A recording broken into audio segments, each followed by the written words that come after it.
Hello, everyone, and welcome to your transfer deadline day special. 2 hours of the window, and it's expected that West Ham have done their business because Gonzo, in the last half hour or so, just before going live, we announced the signing of Alex Kral. Magnificent news. Nobody was speaking about this yesterday. Nobody. A deal which is fine. We could get to have a good look at him. It's a solid player. We get to use this player in the Europa League. I would imagine he's infinitely experienced at such a level. I think it gives us a real bit of good, solid depth in a position that was one of the ones that was a little bit troubling. You know, Noble's coming to the end of his West Ham career, well, obviously, because he's retiring at the end of the season. Lanzini was sort of shoehorned in there and played well on the game and a half that he played there last season, but he is a little bit injury prone. And then, of course, we've got Coventry to play there as well. I take it Coventry's gone out on loan, I'm assuming. So I think that may well be a benefit to Coventry. I think Coventry's better off playing 30 or 40 games elsewhere than 10 games at West Ham, some of which might have been substitutes. So I think it's left field. No one was. Nobody. Well, I don't know. Was anybody talking about this yesterday? I don't think they were. So this comes as a complete surprise to me. Yeah, it was a surprise to me this morning as well when I woke up and saw it all. And when I first seen it was a loan deal, I thought, surely not. You know, we would believe that he had quite a few clubs interested in him for around about 15 million. But no, it's happened. It's a loan deal. A bit of confusion over if it's an option to buy an obligation. West Ham United have announced there's an option to buy in there, and the fees believed to be around 12 million. But some journalists have said that if he plays a certain amount of games, it becomes an obligation to buy rather than an option to buy. What that amount of games is, we don't know. But Spartak Moscow on their official website have said it's a loan deal with an obligation to buy. So they basically cut out the option to buy part. So we'll wait and see. But he's on loan anyway. You'd have to assume we'd expect him to play well enough to earn his transfer anyway in 12 months' time. I think it's a good deal. Initially, I was a bit concerned about loaning out Connor Coventry because I think it's just the West Ham fan in me was looking forward to seeing Connor Coventry develop at West Ham this season. So I was a bit not happy with this. I'm looking forward to seeing Connor Coventry. But the more I think about it, like you said, game time and that, I think it's two birds with one stone. Arguably, we've improved the centre midfield position, strengthening that with depth with Alex Kral. But at the same time, with the same sort of transfer, the domino effect, we've now given a youngster minutes at a very good club as well. We've got good links to Peterborough. Which club? Oh, Peterborough. It's Peterborough. He's gone to Peterborough. Obviously, Jack Collison's been at Peterborough and West Ham, had a big part to play in some of the youngsters' developments and stuff, knows Connor Coventry well. We tried to get Jack on tonight as well, but he can't make it. But he was sort of speaking very highly of the move, saying this is a fantastic move for Connor Coventry, and he's giving it the thumbs up if that means anything. It's got the Jack Collison seal of approval, and I like that. I like Jack Collison. So yeah, Connor Coventry on loan at Peterborough United for the season, and Alex Kral on loan at West Ham United for this season. So it looks like it's all done. There might be one more youngster to join West Ham this evening, but that would be like a young lad, a bit like what we saw with Okoflex, that kind of deal. Nothing too juicy. Areola, Alex Kral, Kurt Zuma, Nikola Vlasic. What's your thought? You happy on a scale of 1 to 10? What would you say? Yeah, I mean, up there 7, 8. It's decent. I think it's decent, Gio. It has to be said. I was just saying earlier, actually, I expect this is a really busy transfer deadline day. Telly's going mad in there. Everyone's doing deals. Wolves are doing 2 deals at the moment. Honestly, it's really, I don't think they've had it like this for quite some time. Sorry, Gonzo cheese puff. Gonzo what's it? That's fun. I like it. It's getting creative. The trolling is getting creative. No, that's not even a trolling. That's just good humour because I do say what's it quite a lot. I don't. But it might get boring after 20 or so. But I quite like it. It's going to get on my tits very soon. Okay, well, yeah, there you go. Put him on a timeout. So it's a really busy transfer deadline day. And what I was saying earlier was the last proper transfer window without any interruption from COVID, the Championships spend, and this is the usual sort of spend, is 180 million. Up until a few hours ago, it was 38 million. It's well down. So we're seeing the impact of COVID then. If anything, I'm surprised we haven't tried to do more deals with the championship clubs. But I've expected a last-minute panic from a lot of clubs who've been pretending they ain't skint. That spend there that you've seen is tells you exactly what it's been. So I think bearing in mind that there's not been a ton of money in football for the past, well, there is a ton of money. It's still billions. But comparatively, bearing in mind each club is probably about between 20 and 60 million pound down, depending on the size of the club. I'm quite happy. I am quite happy with ours, and but I think the Crown one's a complete bonus one, to be honest with you. Yeah, I'll give it a 7. I think it's the lack of striker for me. The lack of, it doesn't even have to be an out and out striker. I think attacking player. I think we're one attacking player short for the perfect window. It's still a strong window. We've improved the goalkeeper situation. We've improved the centre back area. We've improved the centre midfield. Nikola Vlasic is a bit of a replacement for Jesse Lingard, as far as I'm concerned. And I felt last season, even with Jesse Lingard here, we could have done with one more. And whether that is a striker or it's someone like Vlasic or Jesse Lingard that can operate in that front four. So I'm slightly disappointed by the lack of striker / attacking midfielder, but overall overall happy with who we brought in. Happy that we haven't lost anyone. There were some talks like Diop and stuff. I'm glad that we've kept them. Declan obviously hasn't gone anywhere, so that's fantastic news as well. But I just think we could have done with a little bit more. But a 7 is still a strong window as far as I'm concerned. I'm happy with this, but I'm not doing any cartwheels, if you like. I'm being more impressed. You make a good point, though, Tia. You do make a good point there. Actually, I was evaluating our window on who we've brought in. Actually, who were our best players last season? Souček, Rice, Antonio, Ogbonna, Cresswell, Soufal. Those were our best players last season, right? They're all still here. So actually, that is a great point. We've kept the important players as well. Yeah. Anyway, we're just having a little look. The youngster, there's 2 possibilities, really. One of them is Kerr Smith from Dundee United, a 16-year-old defender. And the other one is Josh Doig of Hibs, who is a left back that we've been linked to quite a lot. Hopefully, one of them make it through. Sorry, so who's the first one? Smith from Dundee United, Kerr Smith. Well, yeah, this is your territory, mate. Tell us. I don't know. I don't know who that is, and all. No, but you know Doig. You know Doig. I know Doig, yes, but we'll wait and see which one it. Tell us about Doig again. Well, he'd be a good signing for us. If we can get Doig in, I'd be buzzing with that. Actually, I don't think he's ready for the Premier League today. I don't think he's ready. I don't think he's coming in and taking Aaron Cresswell's place. But I am also aware I rate Aaron Cresswell quite highly. But could he become the long-term replacement for Aaron Cresswell? Possibly. I think he's an exciting young player. I think he's a fantastic left back. He's really good for Scotland. And I know a lot of people dismiss it, but before you do, just remember Andy Robertson and Kieran Tierney are 2 of the best left backs in the Premier League, both Scottish and from Scotland as well. Is this guy a left back as well? He's a left back, yeah. Josh Doig's a left back. Okay. Do you produce any other players in Scotland apart from left backs? No, we're just going to have a team of left backs at Scotland. It's pretty much all we're going to have, just left backs. Everyone running down the left-hand side of the pitch. We know where to attack. We know when they do the old tactics boards. Just everyone down that left-hand side. But he takes the main thing for him, or the best thing about him, if you like, he takes set pieces for Hibs, which is quite a big thing to do, to give a 19-year-old your set pieces. But that's what Hibs have done. Won Young Player of the Year last season as well. I think it'd be a really good signing for West Ham. I'd be excited by it. Low fee as well.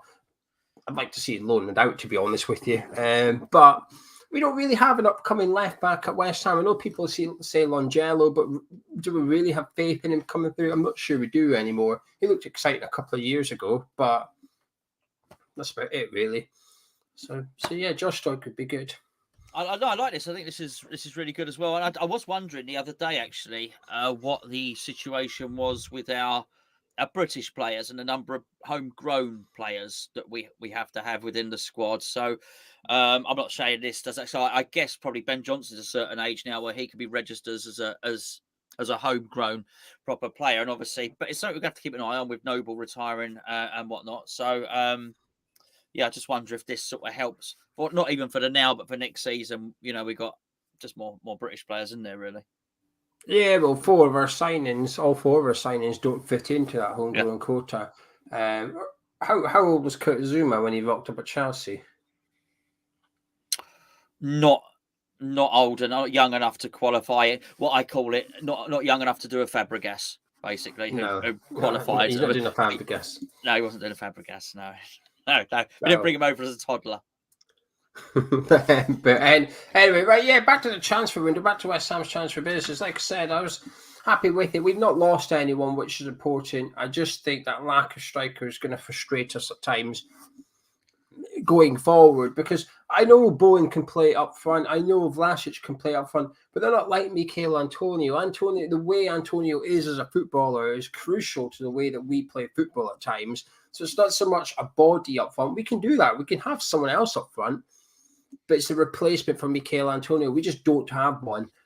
He's likely to break down. We know that. He's just been called up from Jamaica as well. I'm not going to lie, I got my hopes up when they released that statement a couple of weeks ago saying they won't release players for the Reds. I thought, brilliant. Antonio's not going anywhere. Then I find out that no, he's been called up. He's only playing one game. I think, well, that's even worse. I'd rather he played all three if he's going to travel around the world. I think I'd rather he just got involved properly than played one game against Panama. That's all he's playing. He's playing one game for Jamaica, the international break for Panama. But I don't know, the lack of striker is just a bit frustrating, Gonzo. It's just I'm not convinced by it. It makes me think that Yarmolenko is plan B for the striker role, which makes me a little bit nervous. I don't think so. I don't think Moyes fancies him. I bet how long we got? Hour and 45. I don't know. I guess he would have been rumoured to be on his way yet, wouldn't he? Let's be fair. If there was any truth in it at all, it'd be gone. I don't think so. I think it will be Bowen and Vlasic, to be honest with you. And I think that's fine. It only bothers me. I keep saying this. It only bothers me if we lose games. If we lose games, if Antonio's out, and as a result, whatever's Moyes' contingency is doesn't work, and we lose games, then I think it becomes a problem. And then we can look at it and say, you've done something incorrectly there, basically. But I do believe that I'm willing to see it. And if he doesn't see value in any striker, what strikers has he bought? He turned Arnautovic into a striker. He's turned Antonio into a striker. Has he bought any in either? Oh yeah, Hugo. Hugo. Maybe it's put him off. It's put him off totally buying Hugo. So that's it. I'm done. I'll be buying Neymar strikers, not Neymar, by the way. I mean Neymar strikers, not Neymar strikers, obviously. Neymar would have done all right. I think he would have fitted in. I'm not sure he'd have got in ahead of Jared Bowen when he's in form, but Moyes wouldn't play him. Honestly, Moyes would have done a Kerbishley Tevez. Sorry, what is it? Pardew Mascherano. Pardew thought Mascherano and Tevez were crap. I can imagine David Moyes not fancying all the rolling around. Basically, you don't run, you don't play. And that Neymar, if he's not tracking back, he's not getting in. He'd rather have Hugo than Neymar, I think. Excellent. In the live chat, get involved. We're going to make this show interactive. We're live until 11 o'clock, by the way. Maybe a little bit after 11, because we can't end the show bang on 11 p.m. Right, window shot, bang. See you later. Good night. We say 11. Bugger off. Thanks for watching. Bugger off.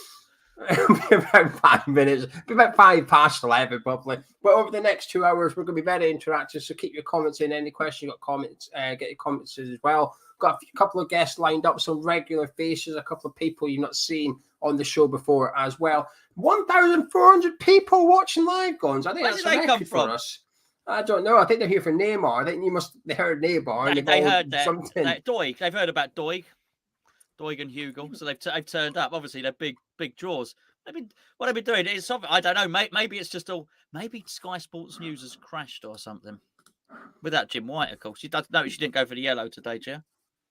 No, I didn't. I've got a yellow t-shirt. It's not ironed, so I couldn't wear it. That was mine. I had exactly the same thing. I pulled it out of the dryer. The dryer is a voyage of discovery. Sometimes I pull things out of the dryer and they don't need ironing. I actually went and pulled the yellow t-shirt out of the dryer. Oh my word! Honestly, if you'd stuffed it in a bag and left it there for 2 weeks and then sat on it and trampled on it, you couldn't have got more creases in it. I might wear it later. I was aware of it anyway, because when we did our Darmesh interview, when we interviewed Darmesh, we agreed we'd wear yellow, and I turned up in my yellow polo shirt. He didn't wear anything yellow, and I couldn't say anything to him because I was a bit embarrassed, wasn't it? So I just had to just say nothing. I did ask him though, didn't I? And he didn't like about it. He said, no, yellow tie. That was Jim, not me. He don't And do yellow tie. I'm there in a yellow polo shirt, like. Yeah. You got to be some whatever. sort of dipstick to wear a yellow shirt. Yeah. Yeah. I felt like a dipstick because you were meant to wear yellow as well. You didn't was. turn up wearing yellow. You stitched I'm me sorry. right up in that. You I stitched did. me up I'm once sorry, by I not didn't mean- wearing yellow. And you stitched me up twice Honestly. by asking about it, and he dismissed it and said only Jim White does it, and he's not there anymore. Oh, crikey. If I'd have done it on purpose, I would have owned up as a wind-up, but I genuinely did forget, so I apologise. Anyway, someone we didn't get, Sima, Abdullah Sima. We were linked with him for bloody ages. He's joined Brighton for 7-8 million, and they've loaned him out to Stoke City immediately. They've signed him and given him away straight away. Yeah, are you surprised we didn't make a move for him? No, not really. Jack's just asking about it as well. I read Jack's mind. I knew he asked. He knows. I didn't think so. I didn't think. I mean, clearly that shows that he's not at the level yet. If Brighton have decided to do that, what I would say is we did a video a couple of months ago, whenever it might have been, and we were speaking about Hlosek and Simmer, and actually said on the video, if you remember, I said I know we do have a few people from the Czech Republic who watch this channel because of Sufal and Souček, and I actually said to them, if you are watching, you are from the Czech Republic, can you please explain to me the difference and who would best suit the Premier League? By and large, almost to a man, the Czech fans said Hlosek would be the better option, and they seemed not convinced that Simmer would work out in the Premier League, and that's from the Czech fans that watch Hammers Chat. So I'll take them on that one, and this would sort of support that if they've signed him and then loaned him out to Stoke. What's Stoke in a conference or something these days? Yeah, they're flying high in the Championship actually. So who's their manager? It's Michael O'Neill. Well done. Very good. The old Northern Irish manager. He did both jobs together, I think, for a little while. Just a quick thank you to Medzar. Says, where do you think Vlasic will play, lads? And reckon he will be brought straight into the starting 11 with his price tag. Keep up the good work, fellas. Oh, thank you very much indeed. Gio, where do you think he'll play? I don't know, but that's what I like about it. This is what I like about it. I think with Kurt Zouma, it's obvious. He takes Craig Dawson's place, isn't he? Ariola's pretty obvious as well. But Kurt Zouma takes Craig Dawson's place. We know Alex Kral isn't getting into the starting 11. We know he's coming in. He's sitting on the bench, really. He's going to have to wait for an injury probably to Souček or Rice, unless we want to go 3 midfield. And he's going to play in the Europa League. That's what Kral's here for. With Vlasic, we don't know who he's going to replace, but that's what we needed to put the pressure on Bowen, Fornals and Benrahma to take the place of any one of those 3 when they don't perform. If he starts on the bench against Southampton, which I would expect, if one of them 3 are having a quiet game, or even Antonio, they come off, Vlasic goes on. Happy days. He has to fight with for those positions. And then once he does get in there, whoever comes out has to fight to get back into it ahead of Vlasic and stuff. I like the fact that our 3 attacking midfielders, you want to call that, can arguably play anywhere, including Vlasic. They can play anywhere. They can cover Antonio. I like that. I like that competition. I think it's important because Crystal Palace, we saw what it's like to have nobody on the bench. Moyes didn't really want to change it. Well, he wanted to change it. He didn't have anything to change it to. And it was a bit flat. It was a bit stale. 3rd game of the season, and our attack got a little bit stale in the second half against Crystal Palace. It wasn't good enough, really. Vlasic mixes that up completely, I think. I think he's slightly different to them all as well. I don't think he's similar to any of the players that we've got. So we're going to have a bit of variety too. I'm really happy with that deal, actually. So the answer, where is he going to play? Don't know yet, but that's a good thing. We don't want a right winger. We want someone that can play at all 4 positions. Well, you'd ask the question, where does Fornals play? And whatever, if you just was to give one position, anyone could argue with you because he's played 3, hasn't he, really?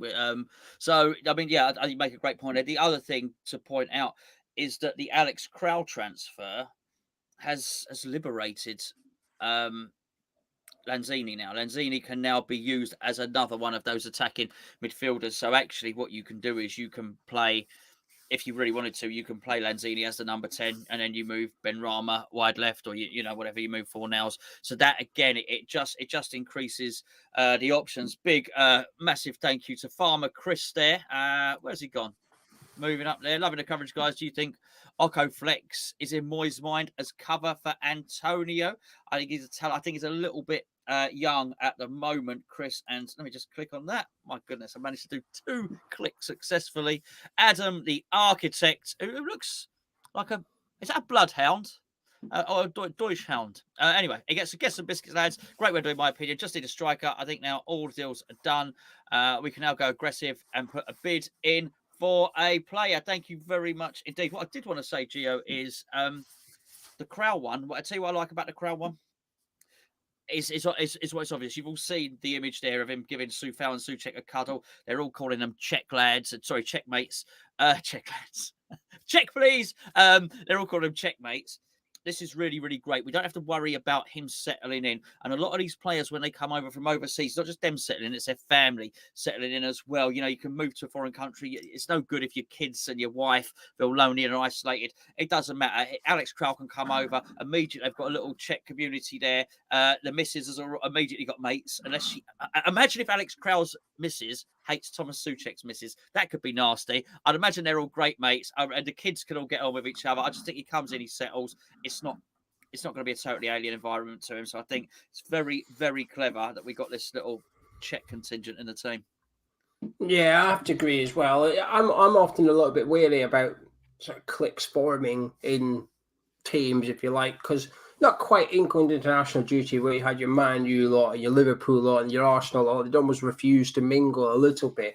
I'm always a bit wary of that forming that club, but there's none of that here because, you know, you see them on social media. They put the video up. You can see Declan Rice replying straight away. The Czech lads are having a little bit of banter out in the open for everyone to see, because quite often these things are done sort of in private, whether it's on WhatsApp or just between them. And you as a fan base don't often get to see the relationships, but this group of lads are happy to almost showcase their romances, if you like. You can tell that Fredericks and Declan Rice are better friends than what perhaps Declan Rice and Arthur Masuaku is, for example, for Niles and Antonio and stuff. We know, well, you know what I mean.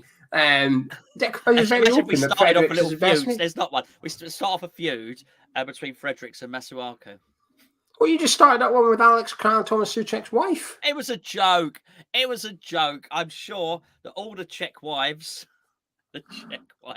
all get on famously. I'm sure they're all around each other's houses, phoning each other up. And those public displays of friendship between the players, oh, but they slag each other off in private. Gonzo does a good Irish accent, to be fair, though. Why would I do an Irish accent? I don't know, that's what he's requested. We like a good Irish accent, good Dublin accent. Well done. But why would I do that? I'd do a Scottish accent if Gio had to do an English accent. I'd like to hear it, Gio, to be fair. I'm hoping my accent doesn't change living this side of the border now. I'm hoping my accent remains Scottish. It's quite unique. It really will. It's broad. When people say, where are you from? And I just say, not around here. You know, I think it's a bit of a ghetto, really. But I get a bit offended. Where are you from? Fucking none of your business. Why are you asking? Who the hell are you? Piss off. I only want to buy it's the fact you got confused for Irish so many times. Yeah, it gets a bit tiring, actually, where you're from. You know, it's a bit like, you don't ask me another question, like, I don't know, where do you get your T-shirt from? There's none of that. Well, I mean, it's kind of obvious, but there's none of that, is there? It is, where you're not from around here, are you? Well, if you know, dickhead, why are you asking? But anyway, never mind. Do you speak to them like that when they ask? No, it's just in my head, you know, I think, I just go, no, you're right, mate, I'm not, well done. You've worked. Congratulations on that. And just a massive thank you. It's my fault. What are you clicking on? It's my fault. We had to behave. Mikey, baby. You say something nice to Mike. He says, an unusual window for us that followed a successful season. It's difficult to find players who are better than the ones who did it. So, well, that's a good point. And a massive thank you to Dexter. So, cheers for the stream. Shout out to his dad, Pete, in Windsor. Hello, Pete. Hello, Pete. I love Windsor. Windsor's great. I got drunk in Windsor about a month ago. Wow, what a great night that was. I loved it there. Hotel by the river. Beautiful. Yeah.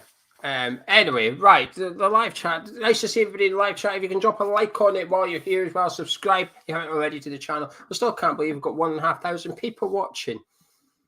I think I thought they would have left. There's more entertaining things to do than watch us tonight. But thank you. We appreciate it. It's better than Game of Thrones, isn't it? There you go. It's not. Obviously. Yeah, I used to say something like that, Dougie, to be honest with you. And then I got fed up saying I've got bored of saying where I'm from. I think that's my problem. I think I just need to start lying. When someone's where you from, I might just lie about Liverpool. Just sort of like, doesn't sound like you're from there. But like, well, I am. Pure sarcasm. France. I'm from Liverpool, mate. But anyway. This is the way. Bubba Collector, I know what you're saying, son. This is the way. I have spoken. Don't worry, little private conversation. About Ocoflex, that person asked about Ocoflex. I don't think we'll see him in the first team, to be honest with you. I'm not even convinced we'll see him in Europa League. I think he looks good on the ball, but I think he looks a bit, it's what I call green. You know, he needs to be coached. He's too erratic almost. What more matured players would do, they would probably pass the ball often. He's happy to run at players and take them on. And while it works at under 23 level, it's not quite that simple. There's a reason you don't see that many players in the Premier League skinning other Premier League players, because it's not simple to do. So when you're banging past players at fullbacks under 23s, I just think, can you translate that to the Premier League? The answer is probably no. While you don't want to see it coached out the game, it's just a difficult thing to do. I think it's hard. I think it's arguably harder for wingers more than anyone else to step up from under 23s into the Premier League, because I think the game's just completely different. When I watched them play Arsenal the other day, I mean, it was just pointless. It was men against boys, somewhat literally in Yarmolenko's sense. But it was too easy for our players. It was just far too easy. Just a bit boring, really. I don't think Ocoflex will feature for the first team this season. Would I like him to? Yeah, I would. But I hold no hope. And for what it's worth, I don't necessarily blame David Moyes either. I'm not going to sit here and slam the desk and say, where is he? Where is he?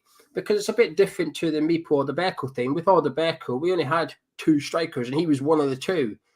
You know, we've got plenty of options for the attacking midfield positions, well ahead of Ocoflex. Hopefully one day we'll see him. You know, Celtic fans never really doubted his ability. It was just his attitude. He had an attitude problem. He was a bit of a naughty boy as well. Oh. And that's why he's just... He was a naughty boy. He said, it was a bit wrong what he said, but it's done with now. He's at West Ham and hopefully he has a good future with us. Yeah, and I'm not a great one for hanging these players out to dry for something they say or do when they get their kids, basically. Do you know what I mean? You know, most of us have managed to enjoy a life of not being held responsible for some of the things that we might have said when we were 14 or 15, thank God. You know, so I do feel a little bit sorry for the current generation, particularly if they're archiving every single thought they have and putting it out on Facebook, you know, out there for the world to see. That's for sure. So, you know, certainly young people deserve a second chance. Like myself, I'm a young person, deserve a second chance. Thank you, Fo. How are you, mate? Hope you're well. Said no Dembélés. It's truly unacceptable transfer window. I completely agree. Goalkeeper, centre back, central midfielder, attacking midfielder. SS? What's SS? SS? I don't know what SS is. Second striker. Second. Oh, I like it. Nice. 8.5 out of 10. I don't know how to get rid of that off the screen now. You're going to have to do that. It's all right. We can just leave it up for a second. Everyone in the live chat, how much out of 10 would you give the window? I'm a 7. Going to the 7. Four's an 8.5 out of 10. I think you've been a bit generous there, which I've made this mistake in the past when we do these shows. You get a bit carried away. You get a bit excited by the players coming in. So you're like, 10! And you just lose all perspective of what you actually wanted earlier on in the window. So for today, I'm trying to remember what I wanted, which was a second striker. So I'm keeping it as a 7. But I do have a feeling that that's then going to get people saying, negative! You're being negative. Well, I'm being realistic. I would have liked to have seen another striker. Oh, well, it all came through now. Everybody's...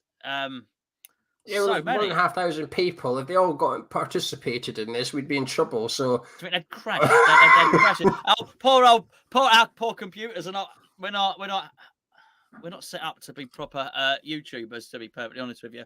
So you might well crash. The shed might fall down if too many people type at the same time. Mike's an 8. Shane's a 9. Jamie's a an 8. Ethan's a 7.5. No, we don't do 0.5s, Ethan. We don't do 0.5s. If I was going to allow Gonzo, I hate 0.5s. If I wanted 0.5s, I would do it out of 20 because that would become 15. But it's not out of 20, it's out of 10. Whole numbers only, please. Migsy, 8. Mark, 7. Jack, 6. Richard, an 8. Daniel, 8. Frank's an 8. Tony's a 7. Fucking half marks. I'm going to start rounding them up. Sean's a 7. Dale's a 7. Right, I'll let you click on that. Sorry. It's gone. It's gone. Where's it gone? Hold on, it's up the top. I don't know how to do it now. Oh, I'm sorry. There Tim you go. James. I've done it. I've done it for done. you. Yeah, thanks for that, Tim. But it's 35 points. Something, as Gio said, we don't accept the point. Thank you, mate. It's very kind of you. So we see they've gone for quality over quantity for a change, which is quite refreshing. Absolutely agree with that. And I feel, as I'm sure you do as well, Tim, that these are Moyes' signings. These are the guys that David Moyes would have wanted. I don't feel they've been hoisted upon him by someone else. I have to agree with that. First of all, I thought he was talking about us there. I thought, what's he mean quality over quantity? Eh? It did mean us. It did mean us. But then I realised he was just talking about the window like we've asked him to. Do you know when you were saying they're Moyes' signings? I have to be honest with you. Today, do you know when we were being linked to like Bamba and stuff? I thought, oh no. It feels like there was a David Sullivan special coming today. It felt like there was a David Sullivan signing on the horizon. And I'm kind of glad that hasn't happened. I'm glad that we've not signed someone like Bamba if he's not David Moyes' player. Because what we saw with the Saeed Benrahma thing, he's just not going to play him really, is he? But I think it's good. It's good. The profile of the player is arguably the most impressive thing for me this window. Zuma, Vlasic, Alex Kral, all in their mid-20s. Plenty of experience for their age, but their best years are still ahead and that they're going to be at West Ham as well. I think that's important. And that's what excites me the most, that we've actually... Moyes has given it large since he arrived, right? I think that's fair to say. Moyes has said, I'm going to come in, I'm going to do this, I'm going to do that, I'm going to change the way we do transfers. And there's a skeptic of me that sits back and goes, well, we'll see, shall we, Dave? And I have to say, this window's impressed me, like lacking a striker, but in terms of the player profile we've gone after, he's done what he said, which is reduce the ages of the players. If they don't work out, we can still recoup most, if not all, of our money outlay for these players as well. Areola, Alex Kral, we have a look at them. If they're good, we sign them up. If they're not good, ship them back to PSG and Spartak Moscow. Happy days. So yeah, all good news as far as I was concerned. Harry has generously donated £4.49 sterling. Thank you, Harry, mate. So watching you, not Sky Sports. He doesn't want to hear about CR7. That's Ronaldo, isn't it? Or Kane. They're so boring. There we go. We won't talk about them at all. We promise.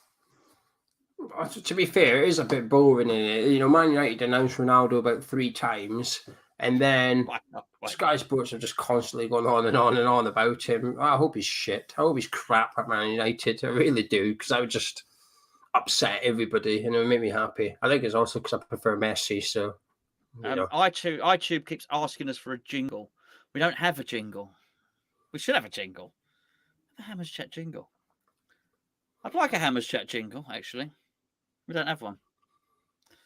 We used to have that intro. That was an intro. You know, like a little jingle. But jingles don't have words, do they? So he's asking for lyrics in there. I don't think the jingle has lyrics, but we'd like a little Hammers Chat jingle. That's for sure. Okay. I don't know. He's also stating you must include the words Hammers Chat, Moyes, Zuma, Vlasic, and Kral. I think he means Kral, but it's too much. A jingle needs to be very, very short. You'd have Hammers Chat in there, and that'd be something that rhymes with Hammers Chat, and that would be about it, really. Hammers Chat. It tastes better than scrambled cat, or something like that. That would be it. Done. Interesting. I just want Alex Kral's song to be the one that. Do you know that rhyme? It ends with his hair's fucking massive. That's the one I want it to be like. What? I don't know this song. Yeah. I'm not going to sing it, but that's why I would. That's why. Well, you just swore, and you might as well. You might as well tell us what it is now. No, I can't think of it. We used to have it for a player. It was a Spanish-based player that we used to have the song for. I think it might have been Pedro Obiang or something. I can't remember it now. But yeah, it's got to end with his hair is fucking massive. Anyway, it's got to end with that, hasn't it? I don't know. I don't know what rhymes with crow. Anyway, that's enough of this song jingle type stuff. Oh, here we go. There we go. Jack's got it there. But oh, crikey, I can't even. Can you help me out here, Gio? I can't even click on the bloody thing. I'll give up. I'm not clicking on these buttons anymore. Right, we're gonna have to stop our swearing now because the West Ham have reduced the age of the transfers, right? We're reducing the age tonight. We're bringing on this young chap for the next little while. Jake, how you doing? I'm not too bad. How are you, lads? Not bad, mate. Thank you very much. We're good. Gonzo's going to disappear in a minute and disappear, but he'll be back later on in the evening. So, Jake, you're stuck with me. That's all right. It's an upgrade. Definitely. Jake, best of luck. I do apologise if Gio starts swearing. He's a potty-mouthed Irishman, quite frankly. Right, I'm off. Right. Anyway, there you go. He's disappeared. Yeah, well, I've decided to take a leaf out of David Moyes' book. I've got rid of the old people, and we're bringing in the younger, more energetic people. But first of all, I just want to say a massive congratulations, Jake, in the finals for Young Content Creator of the Year, Football Blogging Awards. Yeah. You better win it. Hope so. Yeah, brilliant. I went for on the 23rd of August, and then I scrolled to the bottom. I'm not there. Oh, Jake Cox, there we go. 1 minute. There we go. Fantastic. Yeah, happy days. Yeah, do you know, is your dad telling you, is your dad saying something to you like, don't get your hopes up, Jake, you've done well to get this far? Is that what he's telling you so far? He hasn't told me that yet, but you wait till he sees who we're up against. When he does, it's rubbish. None of that. You've got to win it. You've got to win it. No one remembers the runner-up. You've got to win the thing, Jake. And I'll be upset if you don't, because I genuinely think you deserve it. All right, we'll vote for you. When it gets a bit nearer the deadline, we'll tell everyone in the video how to vote for you and stuff. But you better win it. So when your dad says, "Don't worry if you don't win," worry if you don't win, Jake. Right? Would David Moyes allow you? Would David Moyes allow you in the team with an attitude of "It's all right, we lose today"? No, we want to win. No. Anyway, Alex Kral, are you happy with Alex Kral? Yes. Well, I laughed this morning when I got up and saw this rumour was kicking about again. I thought, oh, here we go. This is the recycled stuff that we thought would come out on deadline day. And then we saw 90% done. And I thought, oh, hello, this is actually happening around 11, 12 o'clock. And then people said it was done. And then we waited. And oh my God, that video was well worth it. It came out, what time was it? It came out a couple of hours ago. that video from the Czech base, wherever they are on international duty, fantastic. And I never thought I'd hear the word Alex Crow on a West Ham YouTube channel again when everything was dead in the water 2 months ago. But that's West Ham for you. Yeah, I got a bit fed up of talking about him early on this summer. I was quite glad when it disappeared over the summer, because you get a bit, people might not believe it, when you do videos and stuff, you almost get a bit fed up talking about the same thing every day, don't you? Some people think you enjoy it because you keep doing it, but you have to, because that's the transfer rumours for the day. But I have to admit, I do get a bit sick and tired of some names keep cropping up, and I think like Tammy Abraham and stuff, like Jesse Lingard. I was hoping he would sign a new deal at Man U or something a month ago, just so we could just draw a line under it. But it's gone on and on. Alex Kral, he's joined West Ham. No striker. Are you happy? You okay with that, or are you a bit disappointed? No, I'm not really happy about it, to be honest. I think, yet again, we sat here in February and said, this is a start of February. This is not wise. We haven't brought in a striker. We thought, we came into this transfer window with a clear mind, right, we're going to sign a striker. And it's gone on and on and on. But we've got to trust David Moyes. That's the bottom line. He hasn't done anything wrong with transfers so far. We've got to trust him. I think hopefully we're going to get this left back over the line tonight. That would make it a better transfer window for me, because we desperately need a left back. But that striker, bringing in Vlasic, no one else tends to use the false nine except Man City, and Arteta tried it once and it failed. I hope that's not going to happen with us if we try it, whether we're going to put Bo in there, whether we're going to put Vlasic there, Ben Rama, whoever we're going to try and put in this false nine when inevitably Antonio does get injured. We just have to wait and see. But I've just been crying out. When that Origi rumour came out, I don't know about you, but I was like, get in, yes. I'd like him at West Ham, but it never came to anything massively substantial. I thought, yeah, someone like that I'd like. Not getting any game time at Liverpool would be perfect, I thought, but nothing came of it. But we've got to trust David Moyes, and hopefully he's got another magic spell up his sleeve. Anyone with questions for Jakey, get them in the live chat and I'll get clicking on them and I'll have a little discussion with this young man. I was a bit the same with Origi. Do you know at the start of the window, July, when we're linked with Eddie Nketiah of Arsenal, I thought, oh, no thank you, I don't want him. Today I would have taken him. I just got a little bit desperate. I got carried away with the transfer window a little bit. It happens every year though. I try not to, but I wake up on transfer deadline day, I wake up a little bit giddy. It's like my Christmas day. I get excited. You know, on Christmas Day, you want a present, don't you? It doesn't even matter what's in the present. You know it's Links Africa. You know it's you know what it is, but you're still a little bit excited. And it's a bit like that today. I would have happily had a Links Africa just to get excited. So lack of striker. But apart from that, you happy with all the business we've done? I'm happy. I am. It's just a typical West Ham where we've had a month and a half, 2 months to get signings over the line. Nothing happens, and then we sign 3 people in 3 days. But in all seriousness, Zuma, great player. Glad we got it over the line.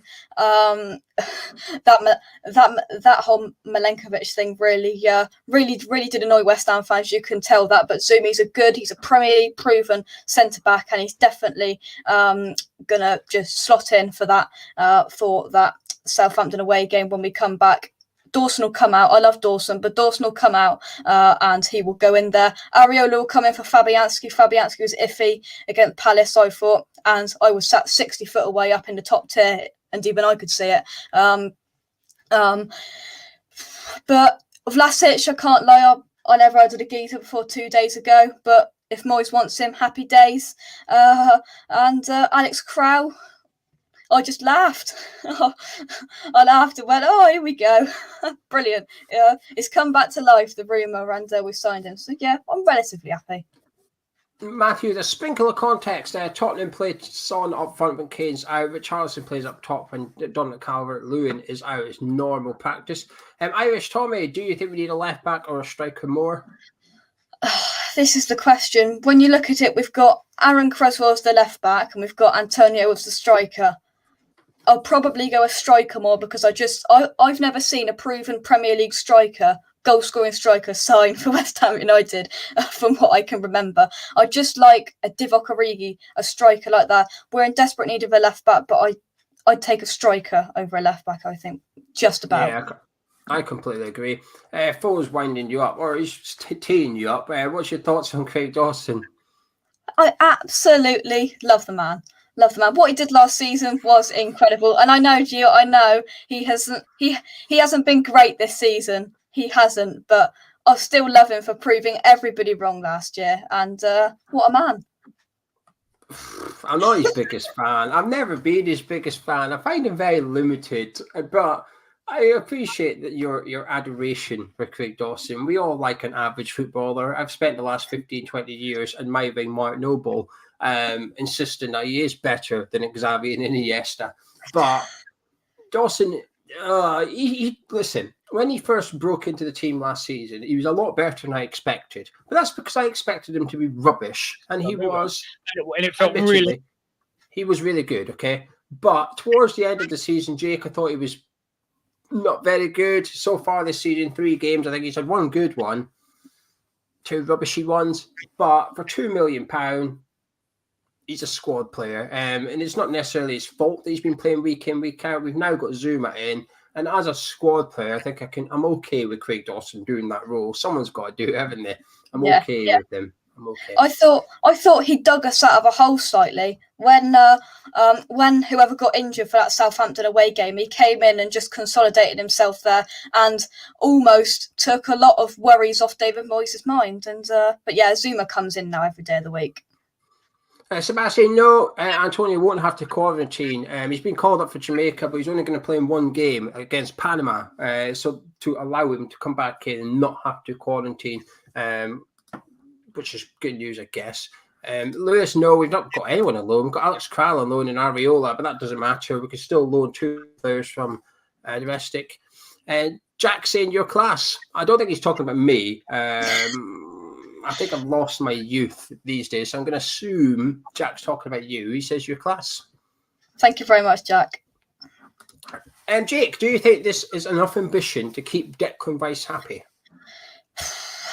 I get fed up of all of the rubbish that goes around on Twitter and news articles. Oh, Declan Rice is unhappy, this and that and the other. But do you think it's enough ambition? Listen, he ain't going nowhere in January. I probably don't think he's going to. Oh, my there. I think so. I think it probably just about is. We brought in the players that we need. Yes, we haven't got a striker, but you can tell Declan Rice loves Mikel Antonio, can't you? You can tell it, and the way on social media tonight, Rice, Souček, and Soufal have been having a little bit of a joke about, Agent Souček, no, Agent Soufal, you're number one. He's happy at West Ham. Yeah, I'm in the middle. It depends how it works out. If Kral and Areola don't work out, then you'd say no, the ambition isn't there, is it? Because he's not going to be very impressed by it. But I almost think we can't match Declan Rice's ambitions. Declan Rice's ambitions go way beyond what we are doing at the minute. We're competing in Europa League. And even if we win the Champions League, I would still argue Declan Rice's ambitions lie further ahead now. Declan Rice wants titles. He wants Premier League titles. He wants Champions League medals. He wants to win stuff with England as well. I don't think we can ever get there without one of the wealthiest people in the world coming in and taking us over. And even then, it would still take a few years to get up to that level. Yeah. You don't do overnight. Chelsea, Man City, with unlimited money, they didn't do overnight. They had to gradually build up to that point. So I just don't think we can match Declan Rice's ambitions, but he's still here for another year, and I think we've done well to keep him here for another year. I agree. Slim, how did we not take a gamble on Edouard from Celtic? He's a proper goal scorer. Would you have liked to have seen him come in? Looks like he's away to join Crystal Palace. Yeah, I'm surprised we didn't put a little cheeky bid of something of some sort in there for him. He's a goal scorer, good player. I think he's got a little bit of a fiery head on him, but a good player, and I wouldn't have minded him coming personally. But he's off to Palace now, and I think he'll score goals with certainly if he's got Conor Gallagher behind him of how he played on Saturday. I think Moyes just must not like him. He's down tools at Celtic in order to get the move. I think stuff like that puts David Moyes off quite a lot, actually. I think Moyes just doesn't want people like that involved, and he'd rather have no striker than have someone that's a little bit cagey. You could play devil's advocate and say, well, he had Marko Arnautovic, who was a little bit of a riot, wasn't he? But he never brought Marko Arnautovic to West Ham. He was already here, and I think that's a slightly different thing altogether. So I assume it's just because David Moyes just doesn't want him. Same with Simmer. He's gone to Brighton for quite a low fee of $7 million. We haven't even moved. We didn't even flinch. That would insinuate Moyes doesn't want him, because you'd like to think if Moyes did want him, we would have gone in at that price and at least made it competitive to get his signature. Rudy Allen says, Jake, do you think Kral could have been brought in ready for when Rice departs? I don't think David Moyes is thinking like that, to be honest with you. I mean, he obviously knows and he's aware of the Declan Rice situation, that he probably won't be at West Ham in 2 years' time. I think it's fair to say, unless we get in the Champions League or whatnot.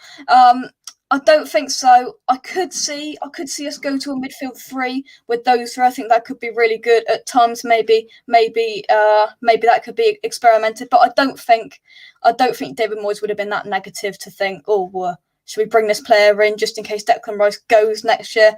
I just don't think David Moyes would have thought like that personally. Yeah, I don't necessarily think it's a bad thing if it is, though, because it would mean that we're planning, that we are one step ahead, if you like. Yeah. I think you win this one. I think David Moyes / West Ham win this one either way. If we aren't, great, it means we're intending on keeping Declan Rice. But if we are, is that a bad thing? Because the fear is once Declan Rice goes, if Declan Rice goes next summer, that say you get 100 million, then everybody knows West Ham have 100 million to spend. So when you go to get Declan Rice's replacement, everybody puts the price up a little bit more, so on and so forth. But we've already got him at the club. You cannot have that problem. You've already got him. And that's what Villa done with the Jack Grealish money. They spent it in the build-up to sell Jack Grealish. So when Grealish left, they'd already had all the players at the club. So I wouldn't actually think it's a bad thing if it was Declan Rice's replacement. However, I agree with you. I don't think it is Declan Rice's replacement. I think we'd have someone better to some extent, someone a bit more substantial. That's what Slim Reaper said here. He's saying that Moyes is the type to plan ahead, very meticulous, and he's a bit too meticulous sometimes. But Scott Byrne, thank you for the £1.80. He says 2 legends. That's me and you. There's no youth about this, Jake. It's both of us, me and you. I think I owe you half of that then. Send it to you. Well, YouTube take of that £1 data. That's 90p. That's all right. That's all right. Buy Gonzo half a pot of Pringles. No, look at that. I'll send you the money. Deadly Grand just popped a 5 in the super chat. Thank you. He says 1,200 live viewers. Hammers Chat Elite. A striker now would top it all off. This is a good question. Do you trust Moyes, G? Because you keep saying we have to trust Moyes. We didn't get a striker, but we have to trust Moyes. But do you actually trust him? And you're okay to say no to this, by the way. The live chat will be all right as well. Do you trust David Moyes with this, or are you a little bit nervous? I'm a bit of both. I'm not going to sit on the fence. Don't worry, I'm not going to sit on the fence. I do trust David Moyes, but it does worry me slightly the fact that we still haven't got a striker, and we won't get a striker unless we bring in good old Rondon after the deadline ends, because he's a free transfer and whatnot. But I can't see that. He's like 31 years old. He's just come out of the Chinese league. That's not happening. I think I trust him because there's no reason not to. I mean, the signings he's brought in, Bowen, Ben Rama, Lingard, my man Craig Dawson, all of these players have been absolute revelations, fantastic players. He hasn't got one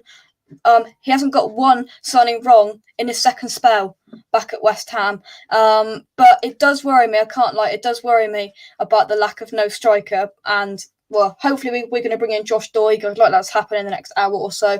But if we don't, it does worry me. It would always worry me when you've got a squad this thin and we're going to be playing 50 plus games. But we do trust Moyes, and it's slightly hard to believe that he is going to go into this with one left back and one striker. But David Moyes operates with a small squad. Yeah, I can only really echo what you're saying. I'm a bit of both, really. I sort of trust his picks once he's decided on a player. I think, right, fair enough, good player to go for. I like what we've done this summer, but I do think we're lacking a striker. And he was only just complaining about the lack of striker for the weekend, and it feels like he's done nothing about it to go and get a striker. So that's a little bit of a concern. But I'm the same as you. I trust him, but not 100%. And it's like I said, it's not necessary because he says something like, "Oh, we'd like a striker, but the ones we want are too expensive or unavailable." So you think, well, pick someone else to some extent. I know it's not that simple, but if you want a striker, don't you? Yeah, but that is David Moyes and the way he looks at it. If his one or two players aren't available, he'll be stubborn. He'll sit there and say, "No, that's right. We'll just carry on." It's David Moyes. Yeah, right. Someone asked for an update. Can't remember. I've lost him. Can you give the update, please? An update. Yeah, update, please, chap. Just what we've done in the window. What's going on at West Ham at the minute? Right. So we've signed Areola. He's come in with on a loan, good signing. We've brought in Kurt Zuma, good signing, £25 million throughout the window, and then we have signed Vlasic 9 a.m. this morning. The earliest possible time they could have done it on deadline day. We're like, here we go. It's going to be a fun day here. 9 o'clock. Vlasic was announced. And then around 11 o'clock, we got, oh, hello, Alex Kral's back. And then we had it tonight. Alex Kral's a West Ham player. We're thinking maybe that there might be a youngster coming in before the 11 o'clock deadline. Two Scottish names are being springed about, but we'll just have to wait and see. Was that good enough? Perfect. Thank you very much, young Jake. Jordan saying, with the transfers in and out, would you see that Moises Yarmolenko as our second striker? No, he won't. He won't. I can't stand the geezer. I can't lie. I cannot stand Andrei Yarmolenko. He's right for Ukraine, but he can't hit a barn door for West Ham. We saw it. The one player you wanted on that shot outside the box against Crystal Palace, he nearly put it back to Upton Park, for God's sake. He nearly hit me in the top tier. It was that bad. He's not good enough. He's not good enough for a Europa League side. He's not up for the Premier League. It's too fast paced for him. It's too quick. It's too physical. He'd be right if he went back to a European league that's not so fast and physical. Personally, that could be a film, Fast and Physical. But yeah, I don't think he will. I think he'll look at Vlasic. He'll look at Bowen as the false number 9, and maybe Oko flex, but I doubt it. Kevin saying, would you play the first team in Europe from the off, win the games, and rest players later on? I haven't got a clue, to be honest. I haven't really thought that far ahead yet. We got a while to the Europa League 15th, I think the first game is. But do you think you'll have to ask David Moyes that. If it was me personally, I would start off by having a mix. You've got to have a mix. You can't go. I mean, Declan Rice looked tired against Crystal Palace. All of these players are going to get tired, and you can't just rely on them. So David Moyes is going to have to be smart in the way he rotates, in the way he has a balance between first teamers and second teamers, youth players, and whatnot. Excellent. Right, Jake, I won't keep you any longer. I know you've got your own streams to do and stuff as well. We've got a couple of guests lined up for the later this evening. But Jake, pleasure as always. Thank you very much. Thanks, Gio. Well, there we go. There's Jake. If you haven't already, do check out his channel, West Ham Unofficial. Go check out his YouTube channel. Young lad. He's fantastic. He really, really is. Right. Time to talk about Jesse Lingard, because, funnily enough, Jesse Lingard is the only first-team player that we can sort of get information on here at Hammers Chat. And he's not even a first-team player at West Ham. How does that work? But it just does. We obviously spoke to people. Related to Jesse Lingard, if you like, at the end of when he was with West Ham. We were going to interview him, and there was a couple of things happened, and then it didn't happen for whatever reason. But we've kept in touch. I've kept in touch with a person close to Jesse Lingard, and I've spoken to him all through summer, not just about Jesse, just he's quite a nice person, actually, and very knowledgeable about football. And he told me at the start of the summer, he said to me, don't expect anything to happen with Jesse until the end of the window, if anything, because he just said Man United are under zero pressure. Man United don't need to deal with Jesse Lingard. At the time, they hadn't even signed anyone, so he says they'll be working on Sancho, Varane. Ronaldo wasn't even in conversation. They spoke about Pogba, obviously with PSG. He says Jesse won't be getting decided until the end of the window. He says because Man United can wake up on transfer deadline day, decide to sell Jesse Lingard. By transfer deadline day closing, Jesse Lingard's not a Man United player, and they've got 15-20 million in the bank. And I found it hard to argue with that theory, so I went along with it. His second theory, which looks like what's going to be happening, is Man United don't need to sell him, and obviously Marcus Rashford's undergone surgery, so they might keep Jesse Lingard around the squad for the next 3-4 months. Then in January, they choose to sell him, they'd still get 10 million. They think they'd still get about 10 million, so they'd only lose 5 million off his transfer value, but they get Jesse Lingard for cover for the next few months while Marcus Rashford is out injured as well. Personally, a bit disappointed that we didn't get Jesse Lingard back. I absolutely loved him last season. Would have loved to have seen him here, because there's a risk element, isn't there? There's always a risk when you sign players, regardless of who it is.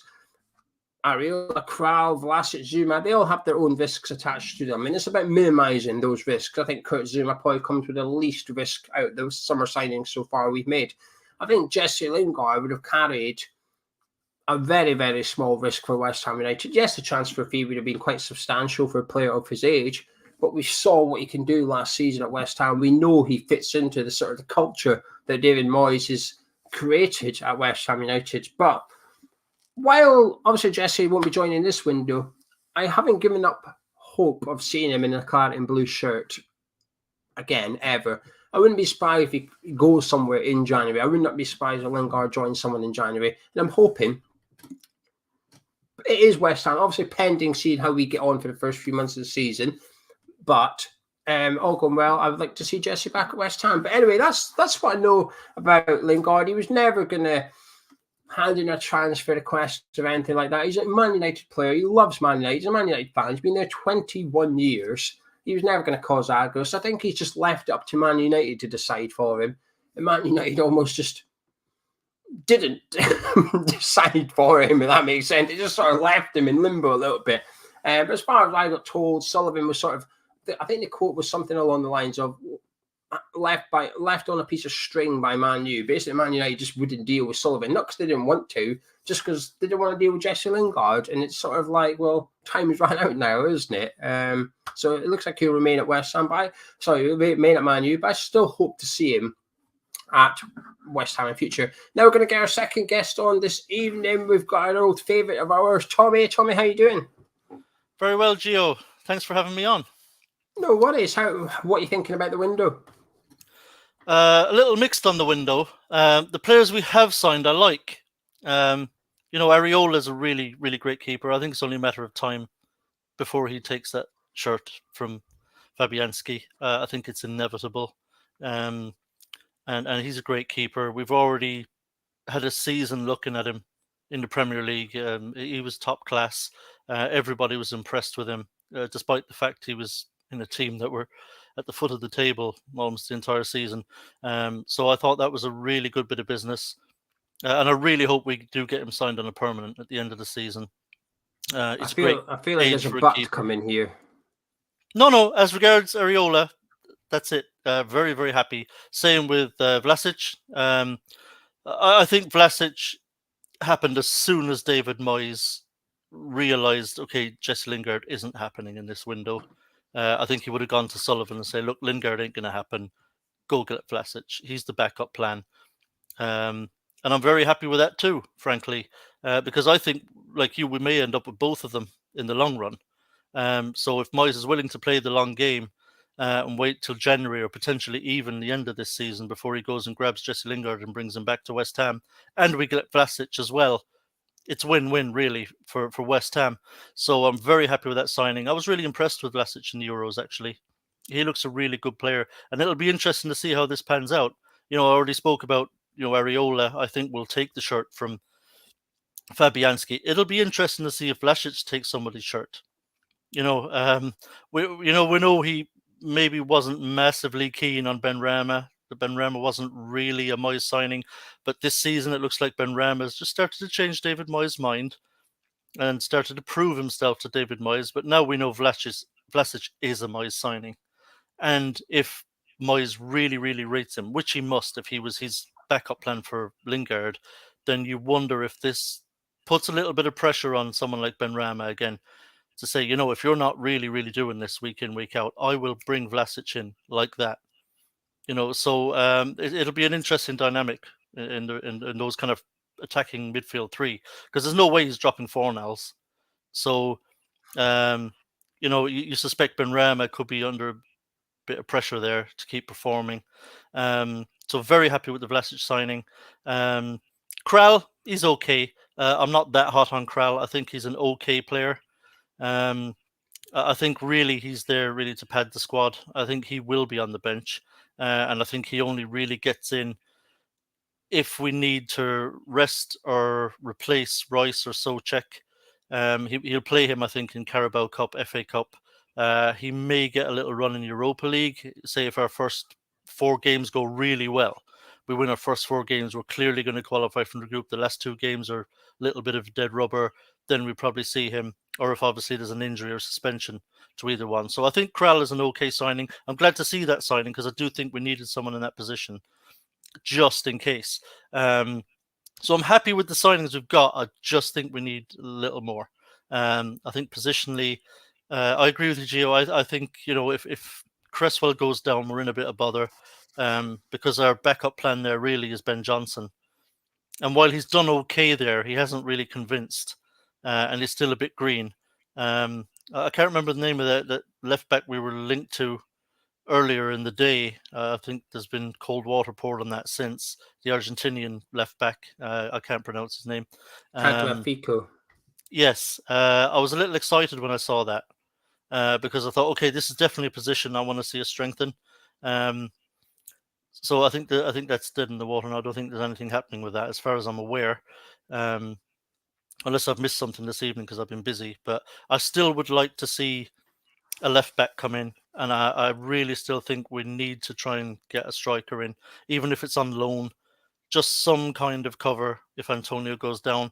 I think you spoke about this before, and I really agree with you. I think I'd rather have a striker on the bench that is there to replace Antonio, rather than having to shuffle the deck when he goes down, and then you're having to plug holes elsewhere in the team. Like, you're having to plug holes in midfield, so you can get Bowen up top or whatever. I'd rather us have a ready-made replacement on the bench. But whether either of those things happen, I don't know. We're into the last hour now.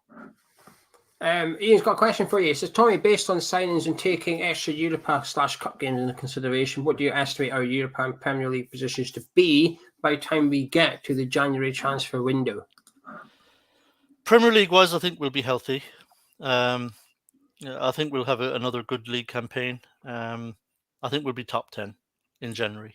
So I don't think we'll have too many troubles there. I certainly don't think we're going to be kind of languishing in 14th or 15th or anything like that. I think our league campaign will be okay. The Europa League's a little bit more of a mystery. I'm not that familiar with, how good exactly are Genk. The teams that are in there, I just don't know enough about them to say, yeah, we'll definitely beat them, but that's a tough game. It's kind of uncharted territory for me as a West Ham, I'm afraid, playing this Europa League. I can't quite gauge our opposition. Now, on paper, we ought to come out of this group. We really should. If our form in the Premier League holds, even closely, I think we should still have enough about us, enough quality to get out of that group. Hopefully top of the group, because if I'm correct, Gio, if you finish top of the group, you go straight into the last 16. Whereas if you finish second, you have to play a round of 32 against one of the teams that drops down from Champions League. So topping the group would really help. It's one less game, or two less games. I assume it's a two-leg affair. So I'm hopeful on both fronts. I think we'll have a good Premier League campaign, top 10. Hopefully qualify for Europa League through the league again. And Europa League, given the group we got, I'm actually quite confident. But again, it comes down to the squad. If we don't get injuries, we'll be okay, I think. The question will be, if we get a few injuries, particularly to some key players, we could really start to feel the pinch. And then you'd wonder, will David Moyes actually start sacrificing Europa League games to concentrate on the Premier League game that's coming up on Sunday, because he has to choose one, essentially.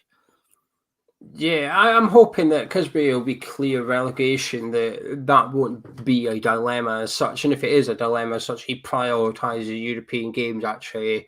Even if he's very honest about it and says we've had to rotate in the league so we can focus, so we can get our first team out on Thursday night because we need to get out the group. We can make up the Premier League later on in the season. You can't make up the Europa League. Once you're out kind of thing. But the one advantage of the Europa League is it's almost difficult to get knocked out. You have to finish fourth in order to go out of European football altogether. Even third, you drop down into the Europa Conference League. While it's not the most exciting competition on earth, it's still European football. So it's almost difficult to get knocked out of European football out of this group. You've got to finish rock bottom of your group. And that sort of makes me a little bit optimistic, because there's always something to play for. Sometimes in European football, you lose your first two group games, you're looking like you're out. You've got 4 games to turn around, but you've got to win at least 3 of them. And sometimes it gets a little bit, it's easy to throw the towel in pretty quickly. Whereas with third place with something to play for, actually, I think that you have to prioritise Europa League. I think we have to. And I think we've got a bit of a squad to do that. I still think we're missing one or two. I still think we're missing one or two players, a striker in particular. But we were never going to bring in 6, 7 players this summer. It's just not something that David Moyes would ever agree to. I don't think, even if you gave him the budget, I think he'd rather still bring in 3 or 4 players, but just more substantial players. We'd see Tammy Abraham perhaps, and that would be it. Even with an extra 35 million, we might see one more player, and that would be it. I think David Moyes is comfortable with smaller squads. He always kind of operated that way at Everton. Everton never really had a kind of a big squad. I think he prefers slightly smaller squads, and he tries to kind of pad the bench with as much quality as he can. He prefers, I think, strength, but not necessarily the depth, because at a club like West Ham or Everton, you probably can't have both.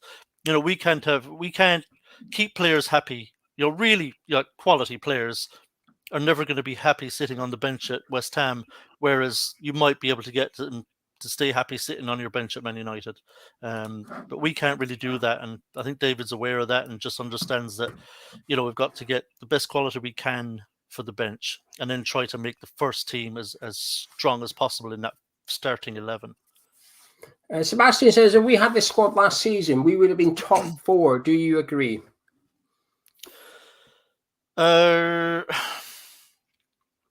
Yeah. I think possibly if you're talking, say, Areola, Vlasic in there for the full season, that probably would have made a difference. Yeah. At the end of the day, we're only a couple of points shy. I mean, we almost did it anyway. That game at Newcastle, if we'd have won that, it was one of our worst performances of the season. I think if we had added the players that we've got in now, with Zuma as well, of course. But it's hard to say because, Dawson came in and was really good. Okay, Newcastle was one of his howlers. But in general, I thought Dawson came in and did really well. He surprised everybody. So it's a difficult one to answer. Areola would make me think maybe yes. I think, he's such a good goalkeeper. I think he is probably worth a few more points a season than Fabianski. So I'll say yes. I think I'm a bit 50-50 because we don't have Jesse Lingard now, and he was such a big part to that second half of the season. It earned us points on his own. But also yes, because we missed Fabianski for some games last season to injury, so it would have been Areola coming in instead of Randolph. And also, secondly, more importantly, we lost Declan Rice to a few games last season, so we'd have had Alex Kral coming in rather than Mark Noble. Saying that, when Mark Noble came in towards the end of the season, I thought he was bloody good. He was man of the match in a couple of the games. I think it was Leicester at home when we won. Yeah. I think Mark Noble was man of the match. So I could see both sides of the coin. I think we've improved the squad. I guess what the question is, have we improved the squad? I think that is the main question. Is the squad better than last season's squad? I think it is. I think it's stronger. I would have still just like that striker, but that's it really.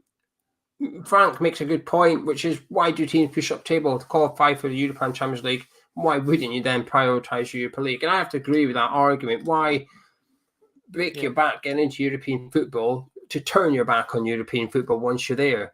It's a bit daft, really, isn't it? To do all the hard work and then when you get the reward, say, well, can't have that because we need to focus on the league. Yeah, I completely agree. But believe it or not, there are people who are all about the Premier League. That are actually, okay, if we go out of Europe, we're disappointed, but they get more excited about the week in, week out Premier League stuff. They just love winning Premier League games for the sake of winning Premier League games. So it's money as well, though, isn't it? It's money. It's the bread and butter for football clubs as a business these days. They need to be in the Premier League for the money, for the revenue, the TV broadcasting money. They need that. West Ham don't necessarily budget for the Europa League budget, and the money, do we? That was not in our plans for next season. It is now. But is it in our plans for 2022/23? Probably not. It's probably not on the forecast sheet for that. We probably don't have any money for European football. So if you get there, it's a bonus. Just like when you are a club like, back in the days under Arsenal had to qualify for the Champions League every single season. Otherwise, there's a massive black hole in the finances, and it's what we're going to do here kind of thing. It was more important to qualify for the top 4 every season than it was to be in the top 4, if that makes sense. It happened to Leeds back in the day. Peter Ridsdale just was spending money hand over fist, and that was on the proviso that we have to qualify for Champions League every season. And then one season they didn't qualify, and they were really up the creek without a paddle when they didn't have that Champions League money come in. And it just spiraled Leeds out of control financially, and they ended up in League One. And it was, so you got to be very careful. Yeah, Jordan, is money better the further you go in Europa League? It's about 50 million if you win it all in. I think it's about 50 million. So it's not loads. It's one player, isn't it? That's if you win a competition. But I don't measure the Europa League financially. It's not really a thing for me. You measure it for fans as memories and stuff, don't you? You're going to remember we go away to Praga, we go away to Zagreb and win those nights. We'll remember those wins. We'll remember those memories. We're not going to remember if we earned 6.25 million in Europa League or not, are we? We're fans. It's not our job kind of thing. So I sort of think... And I suppose, some of that will be offset. I don't know how much it costs to bring your squad and management team to Zagreb and put them up in hotels. Sullivan will tell you, don't worry. Sullivan will let us know. He'll be crying about it to Jim on TalkSport. But obviously that offsets it a little bit. But yeah, look, we'll make some money, but it will be relatively negligible, really. It should be just seen as an adventure and a very enjoyable one and a welcome one. It's going to be fabulous. I've got... wouldn't it be brilliant if, our final game is at home to Zagreb, and wouldn't it be amazing if it was like winner tops the group, and a really big night under the lights in Stratford and, full house, and that would just be amazing, I think. And that's what you remember as a fan, it's, you remember those big European nights, and we've been starved of that, Gio. So I really hope Moyes decides, look, if we finish 10th, 11th in the league, what about it? Let's have a go. Let's see if we can actually do something amazing. And and let's not forget, we go out and win this bloody thing. And let's not forget, Leicester, I believe, are bookies' favourites. And we're third favourites. Yeah, and we walloped Leicester at the weekend. So we should be going out there thinking, let's have a real go and see if we can win this thing, because we are capable of winning it. There's no doubt in my mind. So, and that gets you in Champions League. Who cares if you finish 11th or 12th? In the Premier League, if you've gone and won the thing, and then you've got Champions League next season. Let's have a go. Because, I still hear fans who are older than us, who are talking about they remember the nights in the 70s in TSV Munich and all these teams and at Upton Park and stuff, and then going on the away trips and in European competition. And, they were special nights. And we want to see those. And so I'm really excited to see it, and I hope David Moyes understands, how much we need this and how much we want to have. Imagine, a massive semi-final, against like a really big European side, maybe someone who's dropped down from Champions League, who's still a really big name, but just have had a bad group stage, and under the lights, Stratford and in the away leg, that's got to feel an awful lot better than, away to Southampton on a Tuesday night, isn't it? Yeah. Anyway, more talk coming up on transfer in just a second. But before we do, want to introduce another guest, an old face of the channel. We've been going for about 6 years. Tom's been with us for 6 years. How you doing, Tom? Gio, you all good? Yeah, not bad. What do you make of the transfer window? Yeah, I'm okay about it. Yeah, it's good. It's a good window. I would like to see a forward, but no, I'm okay. If you had to give it a score out of 10, I'd probably give it a high 6, low 7 out of 10. Just think missing the forward's probably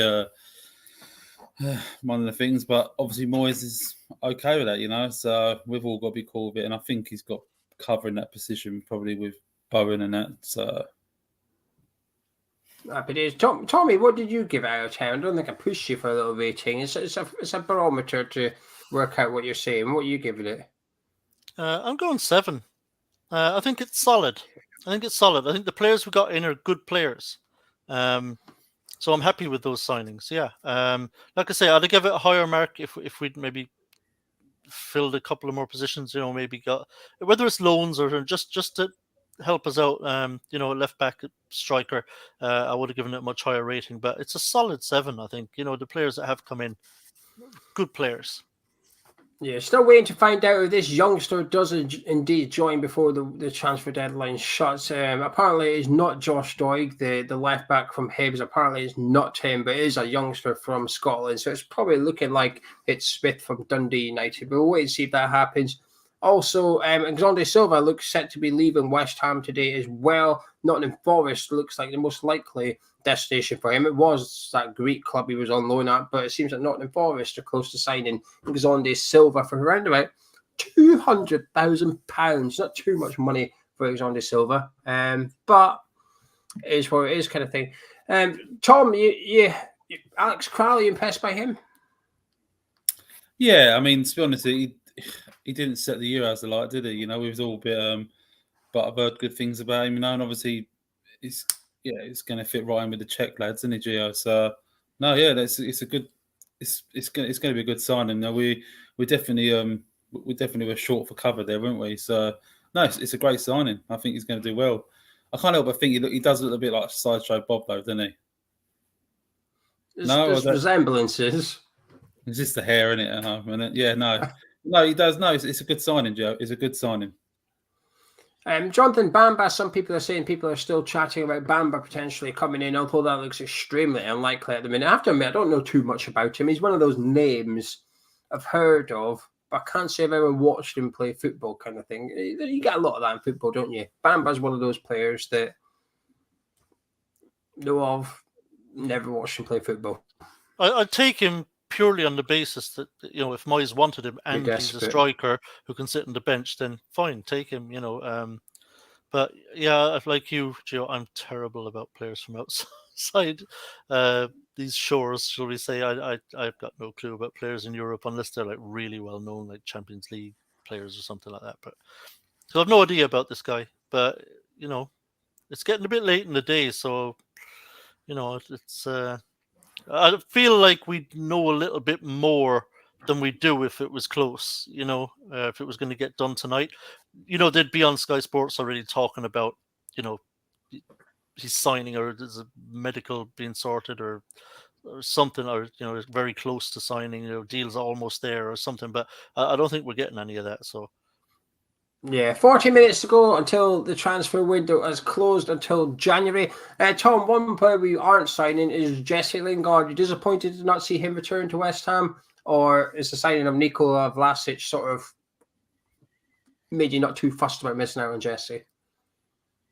You know what, Gio? I mean, I'll be honest here, I haven't seen this Vlasic play.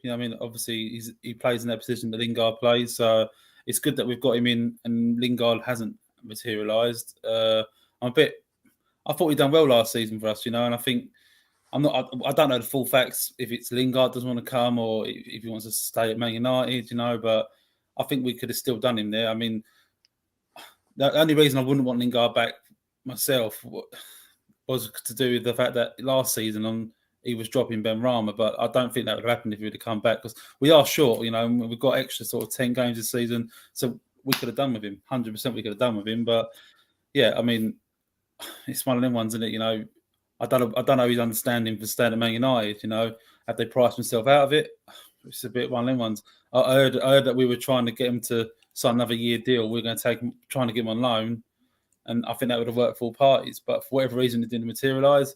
He's come out and said that he wants to stay. I think potentially Ronaldo being there and him. You see the photograph of Ronaldo and Lingard was a little kid and he was looking up to him. I think that's got a big say in it, and you can't blame him because he supports Man United at the end of the day. So. And it's a bit, if we was all in the same situation and we were playing for West Ham, supporting West Ham, I think you'd probably do the same thing, even though you're never going to potentially come on the pitch. So, but good luck to him. It's I wish him all the best. He's one of the reasons why we got in Europe last season. So we've all got to say thank you to him, really, in a way. And just a shame that he didn't come back to us and sort of smash it with us again. And also, he can sort of. I think if he doesn't play Man United, he's not going to get in the England squad for the World Cup, is he? So, I don't know. He's in the England squad at the minute. I think that probably doesn't help West Ham or anyone's pursuit of Jesse Lingard. The fact he's back in the England team, he's still in the England team now. So I think that's I think Southgate trusts his players, and once you've got the trust of Gareth Southgate, I think he tends to like to keep you in the squad until he really has to get someone else in ahead of you for whatever reason. I don't think he would have to play much for Man U to remain in that England team either for the next set of internationals, but it is what it is. But one player you have heard of, Tom, is Kurt Zouma. We haven't really spoken about Kurt Zouma tonight because the transfer happened a week ago or so ago. You happy with Kurt Zouma? Yeah, 100% happy, Gio. There was a lot of I was there on the other day, and Dawson was Gallagher was great that game, and Dawson. But you can see, I think Dawson's fantastic in the air. He's great. But Zouma's I think he's such an upgrade on that. And if I had to pick one of them, if he's going to play two, I would obviously pick Oggy and Zouma. But no, I think it's a great signing. He's still young. He's not that old, is he? So it's a great signing for everyone. And it looks like Chelsea are not going to get their replacement in, which makes it even more sweeter, to be honest with you, because obviously I think they pushed Zouma to come through to get that deal over the line, which is not budging. I've heard that they won 80 million euros or something for Koundé, and and when you see Chelsea fans now questioning why they've sold Zouma, it's even sweeter, I think. And it's a fantastic signing. He is going to fit. He's going to fit right in, Gio. I've seen people with their expected teams and they've put Vlasic straight into the team and dropping Fornells and things. No, that doesn't happen. Fornells doesn't get dropped, but Zouma goes straight in. I think once he's fit and he's ready for it, he goes straight in next to Oggy if he's going to play two centre backs at the back. So yes, it's a fantastic signing. Really, it's great. Yeah, I agree with that Kurt Zouma one. I do feel like he goes straight into the starting 11, and I think Areola may be in line for getting his first start as well against Southampton after Fabianski's show against Crystal Palace. I think it just shows that we're perhaps a bit fortunate that we got the deal done for Kurt Zouma last week, because like you said, the Koundé deal is now being held up, and you'd imagine if we were trying to get Kurt Zouma done today or yesterday, and Chelsea were struggling to get their man in, the goalpost would shift very quickly in the Kurt Zouma deal, which is, well, you're not getting him because we need to make sure we've got our man. So I think Chelsea must have been quite confident of getting him, and I believe they were, but Sevilla bumped the price up to 75 million at the last minute to try and take advantage of Chelsea's desperation a little bit. So I think we've got a little bit lucky, but at the same time, fair play to West Ham actually getting that Kurt Zouma deal done, because had they let it drag on any further, we could have really found ourselves pissing in the wind a little bit, to be honest with you. There was just a comment, it's disappearing quickly. I'm going to try and, here we go, from Jordan. This is for both of you. Tommy, let's start with yourself.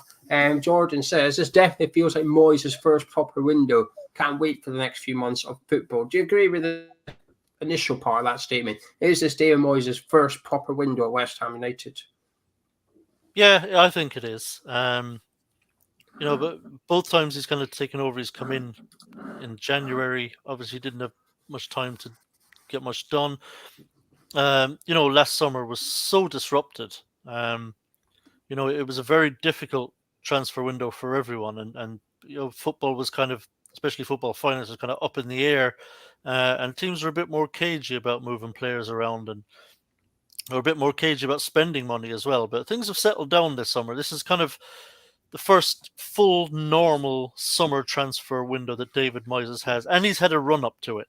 So, coming into it, he's already known who his targets are, what positions he wants to strengthen, and so on. So, yeah, I think that's a fair comment. I think it's the first full proper summer transfer window that Moyes has had, and when he's been basically in control of, because of the job he's done. I think, he was confident enough. He knows, that the power balance has shifted in his direction now, because he's done so well in the job, and he's been able to kind of dictate terms a little bit on which players he's willing to take and which players he's not willing to accept. So yeah, for me, I think that's a fair comment. Do you agree with that, Tom? Yeah, I do agree with it. The only slight negative I've got on it is that I would rather the players would have come in sort of 4 to 5 weeks ago at the start of sort of like before we were doing sort of pre-season and things, to get them sort of bonded with the team a bit more. With 3 games into this, look, I mean, they've still done anything, but yeah, that's the only slight sort of thing. That's just from a personal point of view, because you want but it looks like Kroll's going to fit right, and Zuma's he looks like a great personality. You know, so it looks like all the lads that we've got signed are going to fit straight in. But that's the only sort of thing I would potentially. But we've got it done in the day, and it's shaping up to be a great season, hopefully. Yeah, and I think just to touch on Zuma, I think one of the reasons Moyes really likes him is because he carries such a threat on set pieces in the opposition box, from corners and advanced free kicks. As if we weren't dangerous enough from set pieces already. Zuma's going to be a real handful in there for teams as well. Yeah, I agree with that. I think this is Moyes' first real window. I got a little bit worried with the Jonathan Bamba links that this was possibly a David Sullivan signing rather than a David Moyes one. It just didn't feel like a David Moyes one, because surely Moyes wanted him. We would have gone after him earlier in the window, but you never really got that feeling. I think Alex Kral was Moyes' pick initially, but I think we left it alone because it was a 50 million deal. But then we've discovered today that we can get him in on loan. I thought, oh, excellent. And we've taken advantage of an opportunity, really, which is what I felt Pellegrini and Huselos did with Pablo Fornals. I don't think they ever really necessarily anticipated going and get someone like Pablo Fornals, but they discovered he was available for 20 million and thought, that's a good price for him. I'm having that, actually. And I think we've done the same with Alex Kral, really. Had he not been on loan, I don't think we would have signed him. So I think Moyes is just taking advantage of the opportunity there. But interestingly, this can be Moyes' last window as well, because we've obviously got Rob Newman joining from Man City and starting in September as head of recruitment at West Ham, or a job title of that description to some extent.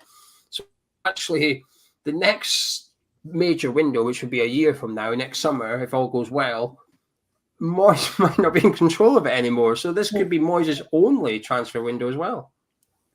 But yeah, just picking up on that. I mean, what's going to happen there? Who signed him? Did Moyes have any sort of say in him coming into the club? Because the way I understand it, Moyes would probably speak to this guy and say, "This is what I'm looking for." I would assume next summer he would want a forward. He would say, "Can you go?" And I think it's got to be obviously a forward that sort of fits into sort of Antonio, how he plays. So there's only a select. I can't really think of it in the top of my head. Do you know what I mean? So we've got to maybe go into the lower leagues in France or wherever around in Europe, and try and get this sort of person that's going to fit into David Moyes' sort of way of playing, But how do you think it's going to work, Gio? Do you think it's going to be like Moyes sets him out, or who I hope Moyes didn't employ him, because I hated the structure under Pellegrini, where Pellegrini chose his own boss. I thought it was ludicrous, to be honest with you, because what happened was anyone could see it was going to happen, which is Pellegrini has to get sacked, so the whole recruitment team have to go with him as well. And just stupid. Needs some form of succession and stability.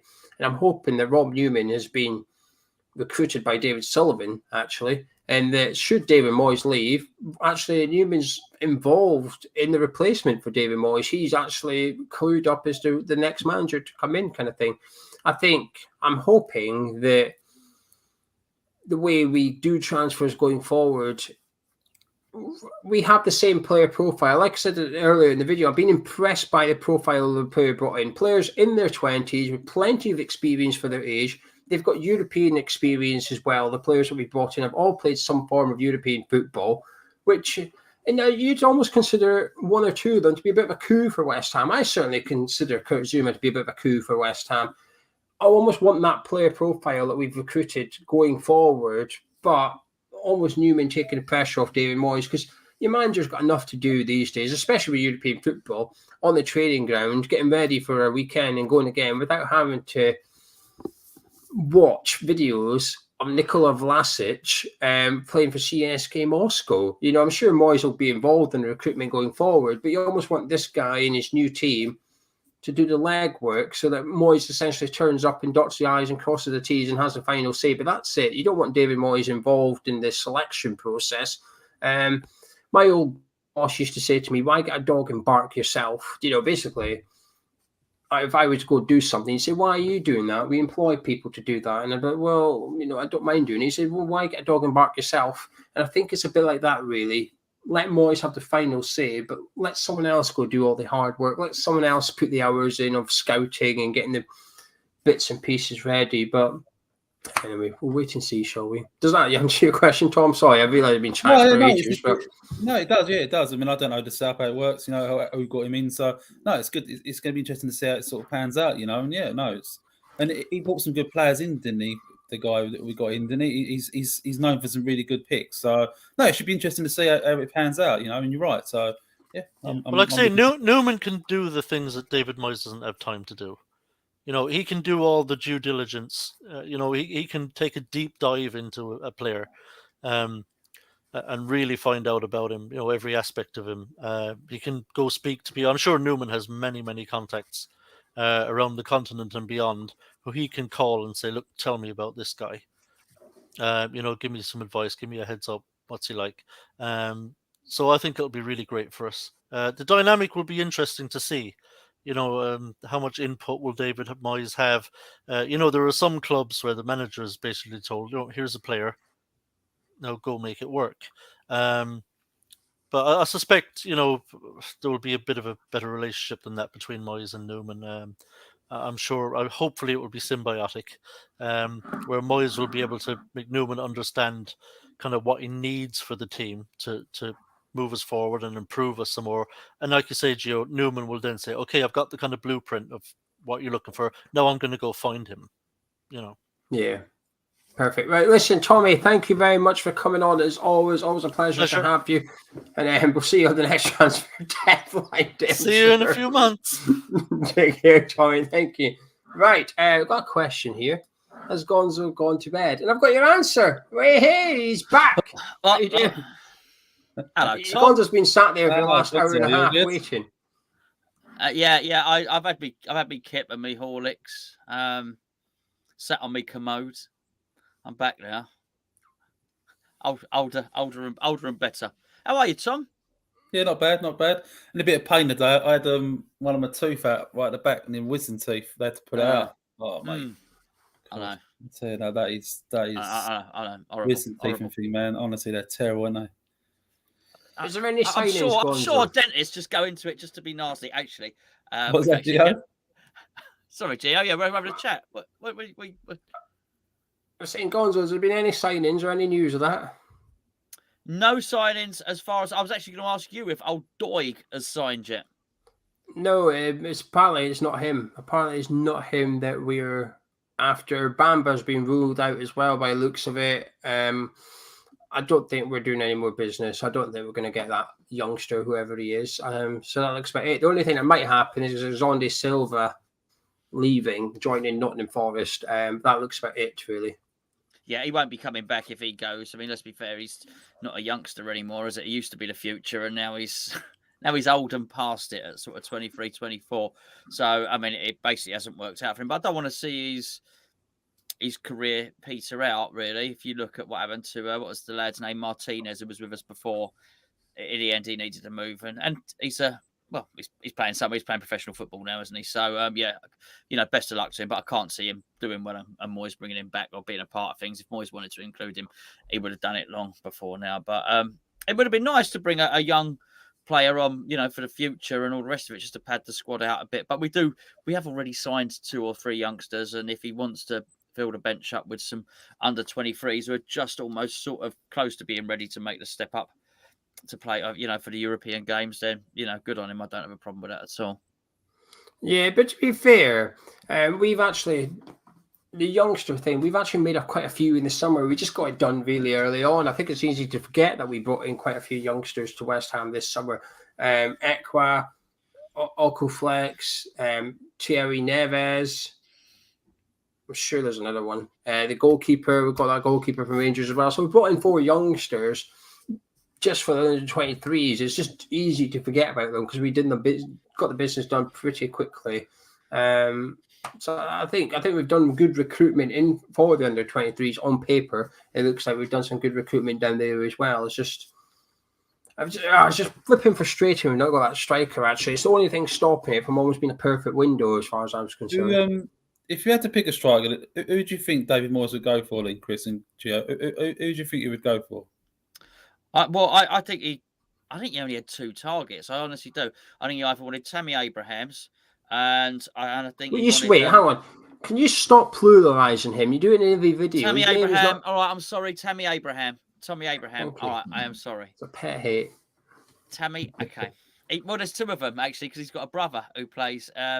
He plays Timmy. football. So sorry. Timmy. his parents called one Tammy and one Timmy? There's genuinely someone called Timmy No. Abraham. No, he didn't. Google it. Wait, 100%. Google it, right? The parents didn't call one Tammy and one Google. I don't know if they're way. siblings. And one Tommy as well. Timmy.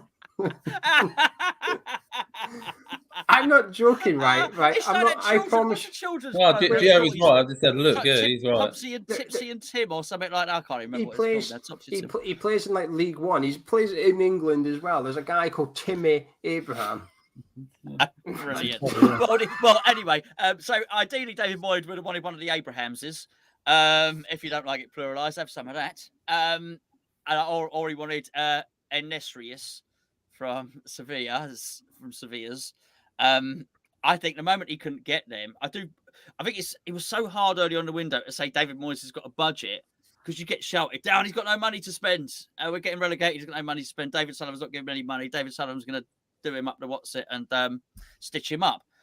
I think we can now see David Moyes had a transfer budget, and I think to be honest, to answer your question, Tom, I think the moment Tammy Abraham was 35 million, Moyes probably thought, if I can't do that, and Zuma. So I think that was the end of it really, and Nesri just didn't want to come to West Ham. Why I don't know why he didn't want to leave Sevilla for Stratford. I've no idea. Gonzo, you see, I mean, look, Tammy Abraham's a great footballer, but I just don't see how he sort of fits into sort of Moyes' sort of way of playing. I know you're saying that he wanted him, and I don't think you can buy someone of sort of Tammy Abraham sort of ilk and sort of make him sort of sit on the bench and sort of like sit all the time and Antonio's not injured, you know. And I don't know how that works. I really don't. I think you've got to sort of find someone that sort of like wants to play second fiddle a bit, really. Because obviously we're going to get another sort of two years out of Antonio, as much as he's not injured, you know. And it's my what's someone saying? I agree with that, by the way, and I think that's probably why you look at someone that like Vlasic is brought in now. He is now able to say to him, well, you're not just understudy to Antonio. You can get on the pitch if Ben Rama's not playing well or if Bowen's playing well. I think that's a good point. No one wants to do what they say, a Harry Kane. That's why Tottenham have not signed a proper striker for years. They say because no one wants to play second fiddle to Harry Kane. Gio, I don't get a South Park reference. I never watched it. Timmy. It's Timmy. Timmy's in South Park. Timmy. Timmy. Yeah, it's well over Gonzo's head, isn't it? But no, I think that the Tammy Abraham thing was interesting because he was only like, I say only, 5-10 million more. He's only about 5 million more than what Nikola Vlasic was. And I think that was the most sort of thing that made me think that's interesting because Tammy Abraham was too expensive at around about 30-35 million. Yet we forked out 28 million or whatever it was on Nikola Vlasic. And I thought, well, this is interesting because either Tammy Abraham wasn't that big a priority for David Moyes or Vlasic was almost too big a target. Maybe Moyes actually liked Vlasic a bit more than, or a bit earlier on than what we thought. I think it comes down to the clubs having what they want up front, Gio. I think it potentially be the fact that Vlasic's club had less up front. And that's what it comes down to because we are skint, you know, we are the 45 minute edge we've had is all alone. Do you know what I mean? So yeah, I think that's what I think it comes down to. Well, there's something else to add into that as well, which is basically if, as we believe, Tammy Abraham wanted 130 grand a week, which is apparently what he got at Roma, 130 grand a week over a 5.5 deal is about £40 million.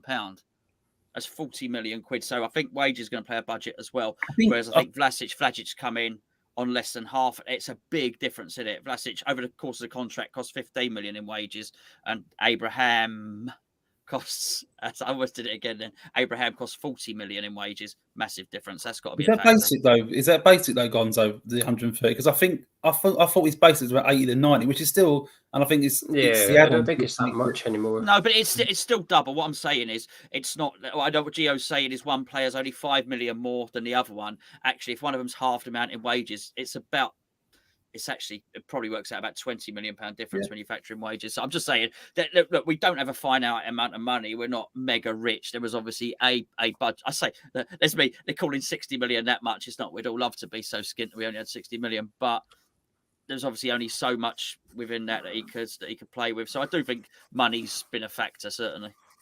I think I've still got the hump because I just really like Tammy Abraham. To be honest with you, I would have loved to see him at West Ham. I think he would have. Do At you least like Timmy Abraham? I don't want Timmy. I don't want that one. Thing is, Gio, he's a great Would you player. like a Tommy? We would have had to completely change the way we play, though, Gio. I mean, to fit Tammy Abraham into the team. But we're gonna have to change the way we play when Antonio's unfit anyway, because we ain't got a replacement for him. Well, that is true. Yeah. That's what I think Tammy's an excellent striker. You see his goal for Roma at the weekend. Fantastic finish as well. I would have just loved Tammy Abraham at West Ham. I think that's why I'm a bit grumpy about it, because I think you get like that though. And Ings went to Aston Villa as well. Let's be honest. You're just grumpy generally these days, really. Right, that's. I want Timmy. I don't Timmy Abraham. I'll tell you who I don't want. Ian fucking Abrahams. He can piss off. Moose. Is that his middle name? What? Well, his real name is Ian Abrahams. He's pluralised. You gave him a middle name then. He's too busy eating a pie anyway. Let's be honest. He is. I don't know. Anyway, I thank you to JP 449 in the Biscuit Fund. Thank you very much. Thank you, JP. There's a lot of JPs, isn't there? I've noticed. Yeah, it's too much JPs. There's only one JP as far as I'm concerned. That's the one that does our website. There you go. Nigel says Tips is his dad. That must be like a new Teletubby. No, there is a program with. No, it's not. Oh, I've forgotten. I can't even remember. Fortunately, the kids have grown up a bit now. I don't have to watch that crap anymore. I never have to watch an episode of Peppa Pig again. Beautiful. Josh says, do you think there's any funds available in January once the head of recruitment has entered the building? No. They signed him when all the money's been spent.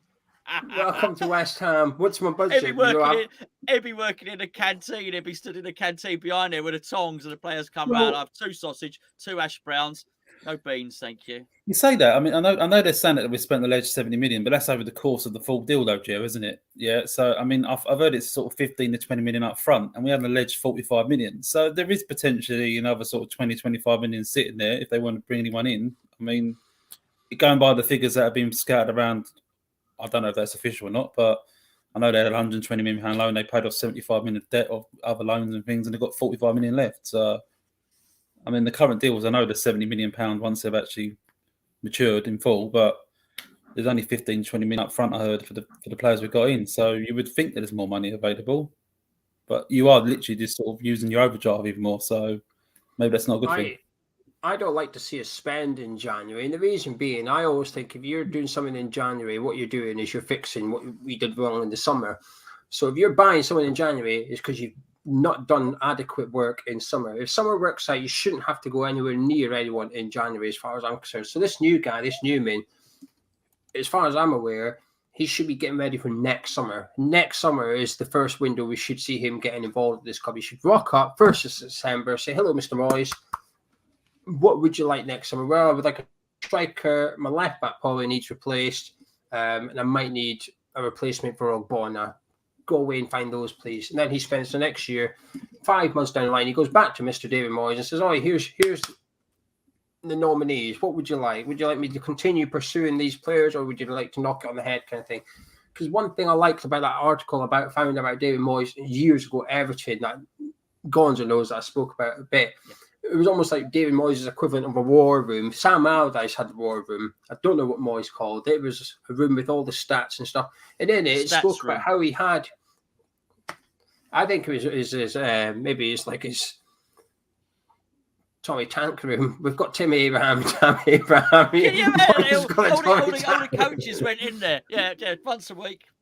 Maybe he went in there once we signed Alex Crowell. Is it a bit like, imagine like, like the old Yorkshire tea advert when Sean Bean's doing it to his employees? Can you imagine sort of like David Moyes a bit like that, like going, let's do it for West Ham, like, and he's like, and then everyone's sort of cheering, like, all right, and there's one guy in there going, all right, see you later, David. Yeah, I'm off on a plane over to watch this guy in French League 2 or something. I reckon he puts a kilt on first as well, just so he feels really he gets really into the swing of it. I think he takes it seriously. He does it. But on his wall in this stats room on the wall, he had players that he almost had to phase out at West Ham. And if that's what Moyes has got at West Ham, and all he brings a new guy in and says, there you go, there's my team plan. I know you can't see what I'm pointing at, it's just a blank wall. I'm just imagining. Sorry, Gio. I'm just imagining. Right, this room, this stats room that you've made out is beautiful. By the way, I can send you a marker pen if you want. I've got a pen for you. Imagine that he's got a list of players that he thinks they're finished at West Ham. I want to get those. So basically, he's got. You said there's 3. Basically, for the future, the now, and the players I want to get rid of. It'd be funny if it was in a training ground. He accidentally left the door open. And whoever it is, like, it's a deal. Whoa, oh no, I'm on the crap list. Oh, fellas, come and have a look at this. It would be quite demoralising, wouldn't it, if you saw him there up in I'm on the same pen. I'm on the same list as Tipsy Teletubby. Who the hell's that? Yeah, did you just send it as your wank wall? Like, do you want to put ultraviolet light on it? That's David Boyce's room. It's Tommy Tank room. Listen, I need to click on a couple of things here. I'm all out of control. Gonzo was helping me earlier, but he's just ditched me and left me to it. Pretty much. First of all, Paul says, how can we donate? What you can do is check out our Patreon. The link is in the description below. But do not check it out until tomorrow because you get charged when you join up and on the first of the month. So if you join up now, you'll get charged at 10 to 11 at night, and then again at like midnight. So it's a bad time. But tomorrow's an excellent time to join. Patreon.com/Hammers Chat. If you want to unlock new content, myself and Gonzo will be doing a mug of tea with you and Gonzo over in the Patreon this week, hopefully. Yep. To have a little look back on all the transfer windows and stuff. And we have lots of stuff going ahead and check out. But a massive thank you to Gary Perrich for his $4.99. Brian Lee, who's donated £10 of some currency. I'm not sure what that is. I don't know. But thank you. I appreciate it. And Philip has paid £10 for a super sticker. But I don't know what the super sticker is because of what we use. I can't see it. But thank you for the super sticker. I'm all out of stickers, Gio. I've only got compliment slips. No more stickers. Yeah, you can do a super sticker, mate. But means you did say it. I've got super stickers. Oh, he's got them all. That's right. It's pinched on. I might stick them on my wall, because it's looking a bit bare, isn't it? I think I might get some super stickers up on the wall. Swiss francs, apparently, it is. Oh, he's one of my favourite, one of my best mates, Swiss franc. Chris is trying to trick us. Will we get tricked on purpose for a laugh because it's transfer deadline day? Will we pretend to be tricked? Go on, then. Go on. You read it out, then. Read it out loud. Oh dear. I always just go try with these ones a different pronunciation. Now we caught that too many times, so I'll go out with Heldon his kook. Not say, just not say it. Really. Basically, I wanted to just spoil it for Chris and say sorry, you haven't tricked us, but I appreciate the humour, so I'm willing to click on it anyway.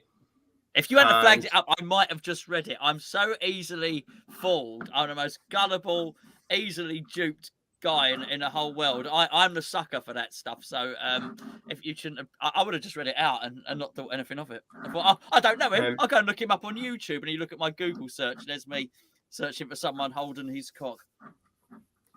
Paul says he's going to be a patron tomorrow. Disney Plus has put his prices up. They can fuck off, and we can have the money. Thank you, Paul.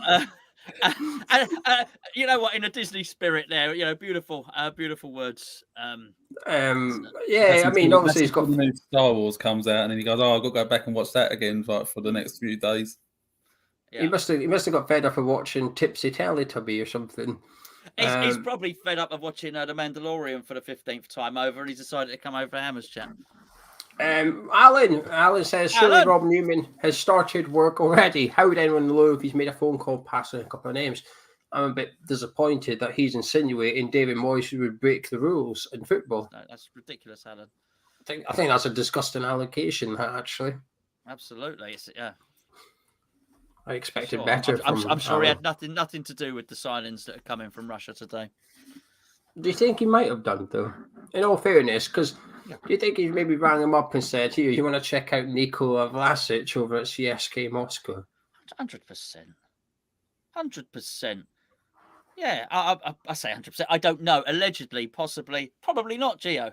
Don't want to get ourselves in trouble. However, what can they actually do? if this guy has been scouting people Banners. for Man City for a long, long time, he's got dossiers that would fill your wall, right, full of players. One or two slipped the net, and David Moyes says I need an attacking midfielder that's versatile, and I can't get Jesse. Jesse don't want to come anymore. I need someone that can cover a number of positions. Rob Newman. Probably do it by WhatsApp because that's encrypted, so Man City will never know. With regards to the Jesse Lingard situation, Joe, right? Would you I know like there was rumoured that Moyes was having a chat with him after the game the other day. I mean, do you think that it's sort of materialised that quickly? The fact that he realised that Lingard didn't want to play or come join, and he's literally surely that Vlasic was already in motion. No, yeah, I mean, Vlasic was pretty much done then, wasn't it? Because it broke on Sunday morning that Vlasic was sort of on his way for his medical, and then the Croatian national team manager confirmed that he was on his way to London or whatever for a medical. I didn't really believe the whole thing about Moyes meeting Jesse Lingard in London. I don't know why, if that was happening, why are we putting it out there kind of thing? Why are we admitting our managers tapping up players? It's one of those things I feel a little bit uneasy with getting leaked, if you like. I feel like it stitches up the manager a little bit. But it is possible that he did meet him up and they're actually friends. Because Jesse Lingard had an apartment. West Ham friends. Yeah, they met up and had a little Teletubby together and whatever. Because Jesse Lingard and Moyes stayed in the same apartment block at Canary Wharf, so it's quite possible that Jesse Lingard still rents the flat beside where David Moyes is currently residing. So it's possible they're technically neighbours. So I don't know. I didn't read wild parties after the wins, didn't they? Moisey and Jesse bevving it up after a good old win. Oh, but I'd love to. And he sits on his couch in his kilt with no underwear on. Would you like a wee look at my growler, Jesse? Josh says, when are West Ham getting their new TV Amazon series, and what will it be called? Hammered. Mystic original. Yeah, probably. Dildos, Lies, and Timmy Abraham. The Brady Bunch. No, it's got to be ruder than that, isn't it? On Amazon, probably not. Yeah. Well, they just call everything All or Nothing. Everything is called All or Nothing. Leeds United, All or Nothing. Man City, All or Nothing. Spurs, All or Nothing. The Arsenal one's called All or Nothing as well. They're all just called All or Nothing. It's true. Yeah, they're always called that, aren't they? So. Which, by the way, I've thoroughly enjoyed them. I've just finished watching the Tottenham one. It was very good. I'd highly recommend it. The Leeds one was really good. Man City one I gave up after about 2 episodes because it was just like massaging Pep's ego. Not all or nothing. Not all or nothing. Then you actually did it halfway. You did a couple of episodes. It was just massaging Pep's ego. I'm fed up of this already. Didn't bother watching it. The Crystal Palace one, which is not Amazon's thing, but it's on Amazon, is excellent. The Crystal Palace one's really, really good. The Crystal Palace one? Yeah, there's a Crystal Palace one. Okay. And the funny thing is, it got filmed about 10 years ago when they were in the Championship. It got filmed back then, but they didn't do anything with the footage. And they decided to do something with it now. So they're speaking to the players now about what happened 10 years ago where they got promoted when Balassi and Zaha were in the wings. It's a very, very enjoyable watch because they speak to Steve Parish and he's basically saying, I didn't want to buy Crystal Palace. And I rang up the minister and said, I don't want to buy Crystal Palace, but if it's going to go bust, let me know and I will buy it because I will not let it go bust. And in the end, he got a phone call on the last day and said, you're going to have to take the club over because otherwise it's going bust. So 3 people rang him up and said, we'll put in a little bit of money as well and we'll buy it together. And that's how we ended up with Palace. And he's obviously still there now. Fantastic watch. But anyway, 2 minutes till the deadline is shut. The window will gently close for West Ham this evening. It's about the time we get all the announcements, though, isn't it, Joe? Like the paperwork's been submitted. They get like an extra hour or something sometimes, don't they? 2 hours, yeah. If you put in an intent to sign, if you put in an intent to sign form, as long as it's in before the deadline, you get an extension of 2 hours. Oh. This is when you usually hear about them ones. I don't That's what I don't understand. Just if you had all this time and all today, why can't you just get it done by 11 o'clock? I know there's different circumstances, but they might. Why not just make the transfer window 1 a.m. then? If they're going to do the 2 hours and just, sorry, if it ain't done by then, it ain't done. I don't know. It's funny, but very flexible, isn't it? Really. Sorry, Golf Pro, which is Chris, has said, "Can we go to bed?" Well, you can't, Chris, because you're over in the States, mate. You're probably gonna have some lunch or something. Could go bed if he wants. There's nothing happening. I think we're in a race against time to get Smith signed from Dundee United. That is the youngster. It's not Josh Doig. It is Smith from Dundee United. It's a race against time to get him in. 16 years of age. So it'll be for the under 23s we're signing for. I always find it weird.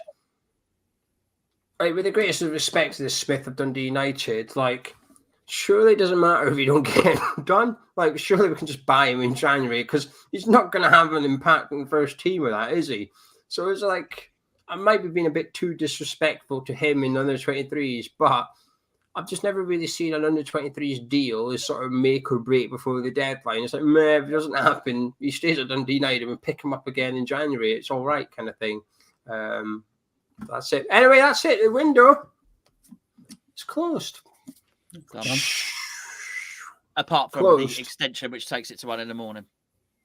Yeah, unless anyone's putting in for a paperwork extension to get an extra. So the 2 window hours. is left open a little bit on the latch. Yep, Very thin exactly light right. that can sneak through. Something like that. Some sneaky people can get in the window, but for most of it, it's shut. And Frank, he's a reliable person in the live chat. We know Frank. Frank's a good person. He says that a legit Portuguese newspaper. I don't know what the difference between a legit one is and a non-legit Portuguese newspaper, but a legit one reported 50 minutes ago we were still in for him. Zayadu Sansui, a left back. Zanussi. Yeah, I've heard about this story. I don't believe it. It's all spin. Is there a joke there? I'm waiting for a joke, but Zanussi's a washing machine. Don't worry about it. Someone in. How many people watching? Out of the 973, one person hopefully will get my washing machine joke. I give up. I mine's was a just reading Samsung. it, making sure it wasn't like, if no one's gonna get the joke, what's the hot point? oh, God. Christ almighty. He's definitely a plumber, isn't he? Benny Boyer, are there any decent free agent strikers? No, none of that. We don't want any free agents. I'm a bit like that with how Gonzo is with the old the deadline thing. I'm like, when it comes to the freebies, again, just get them in the pre-season. If you were going to get them in, It's too late now. It's done. It's done. Oh, great. The laughs are coming in now for the Zanussi joke. I'm pleased. Delayed. That's the best way. I do like to tell a joke and everyone to laugh 60 seconds later. Well, there was a joke Out of for you there as well. Andy Walsh says all windows are open in Liverpool still. I am not going to say whether I think that's funny or not, but it's Andy Walsh's joke, not mine. And Barry's asking what's keeping you off the stage. His jokes, the crap. Says that Everton did get Rondon. That's disappointing, isn't it? I wouldn't have minded Rondon. Yeah. Rondon looked. Yeah, I would have took Rondon. Did he not join someone on loan though? Only a few months ago. No, I don't think he did. No. I think he's in China. No, because he was with Benitez at Newcastle, wasn't he? I mean, to be fair, he's in his prime. He's a good player, nice and strong. Good spring for headers. He gets very aerial, doesn't he, when he gets up there? That's what I'm saying to you about like a striker that can sort of play back up to Antonio. I think Rondon would be happy with that. I think you're right, actually. Yeah, he wouldn't have been able, but I think that the Benitez link has definitely got something to do with him going back there. Probably that's a good signing. That is a good signing for them. And he's doing well. I mean, he's good. Some managers are just solid. You know what you're getting. I think we've got one in Moyes, and Benitez is one. And for all, I know the Everton fans weren't particularly happy about it, but they got, because of the Liverpool connection, they got a really good manager there. Anyway, that's it. Oh, that is Beko. it. Beko, which is. Why do you think I clicked on it? I don't know. That's the make of washing machine. Excellent. Paul is asking about Jack Wilshere. Jack Wilshere is actually on trial at the minute with a Serie B side, a second division side in Italy. He's over there at the minute on trial. He hasn't even got a contract. He's there in training to try and earn a contract with that. I don't know the name of the team. I've never heard of the team. I've seen it earlier. But I'm a 7 out of 10. Gonzo, you sticking with a 7 out of 10 for the transfer window? I might go 7.5.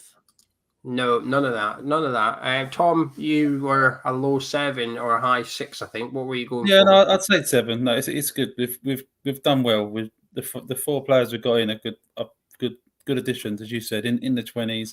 Yeah, no, it's good signings. No, it's not like the West Ham of old, is it? It's quite good. It's good. It's good to see. Yeah. Ian Wheeler. Do we trust Ian Wheeler?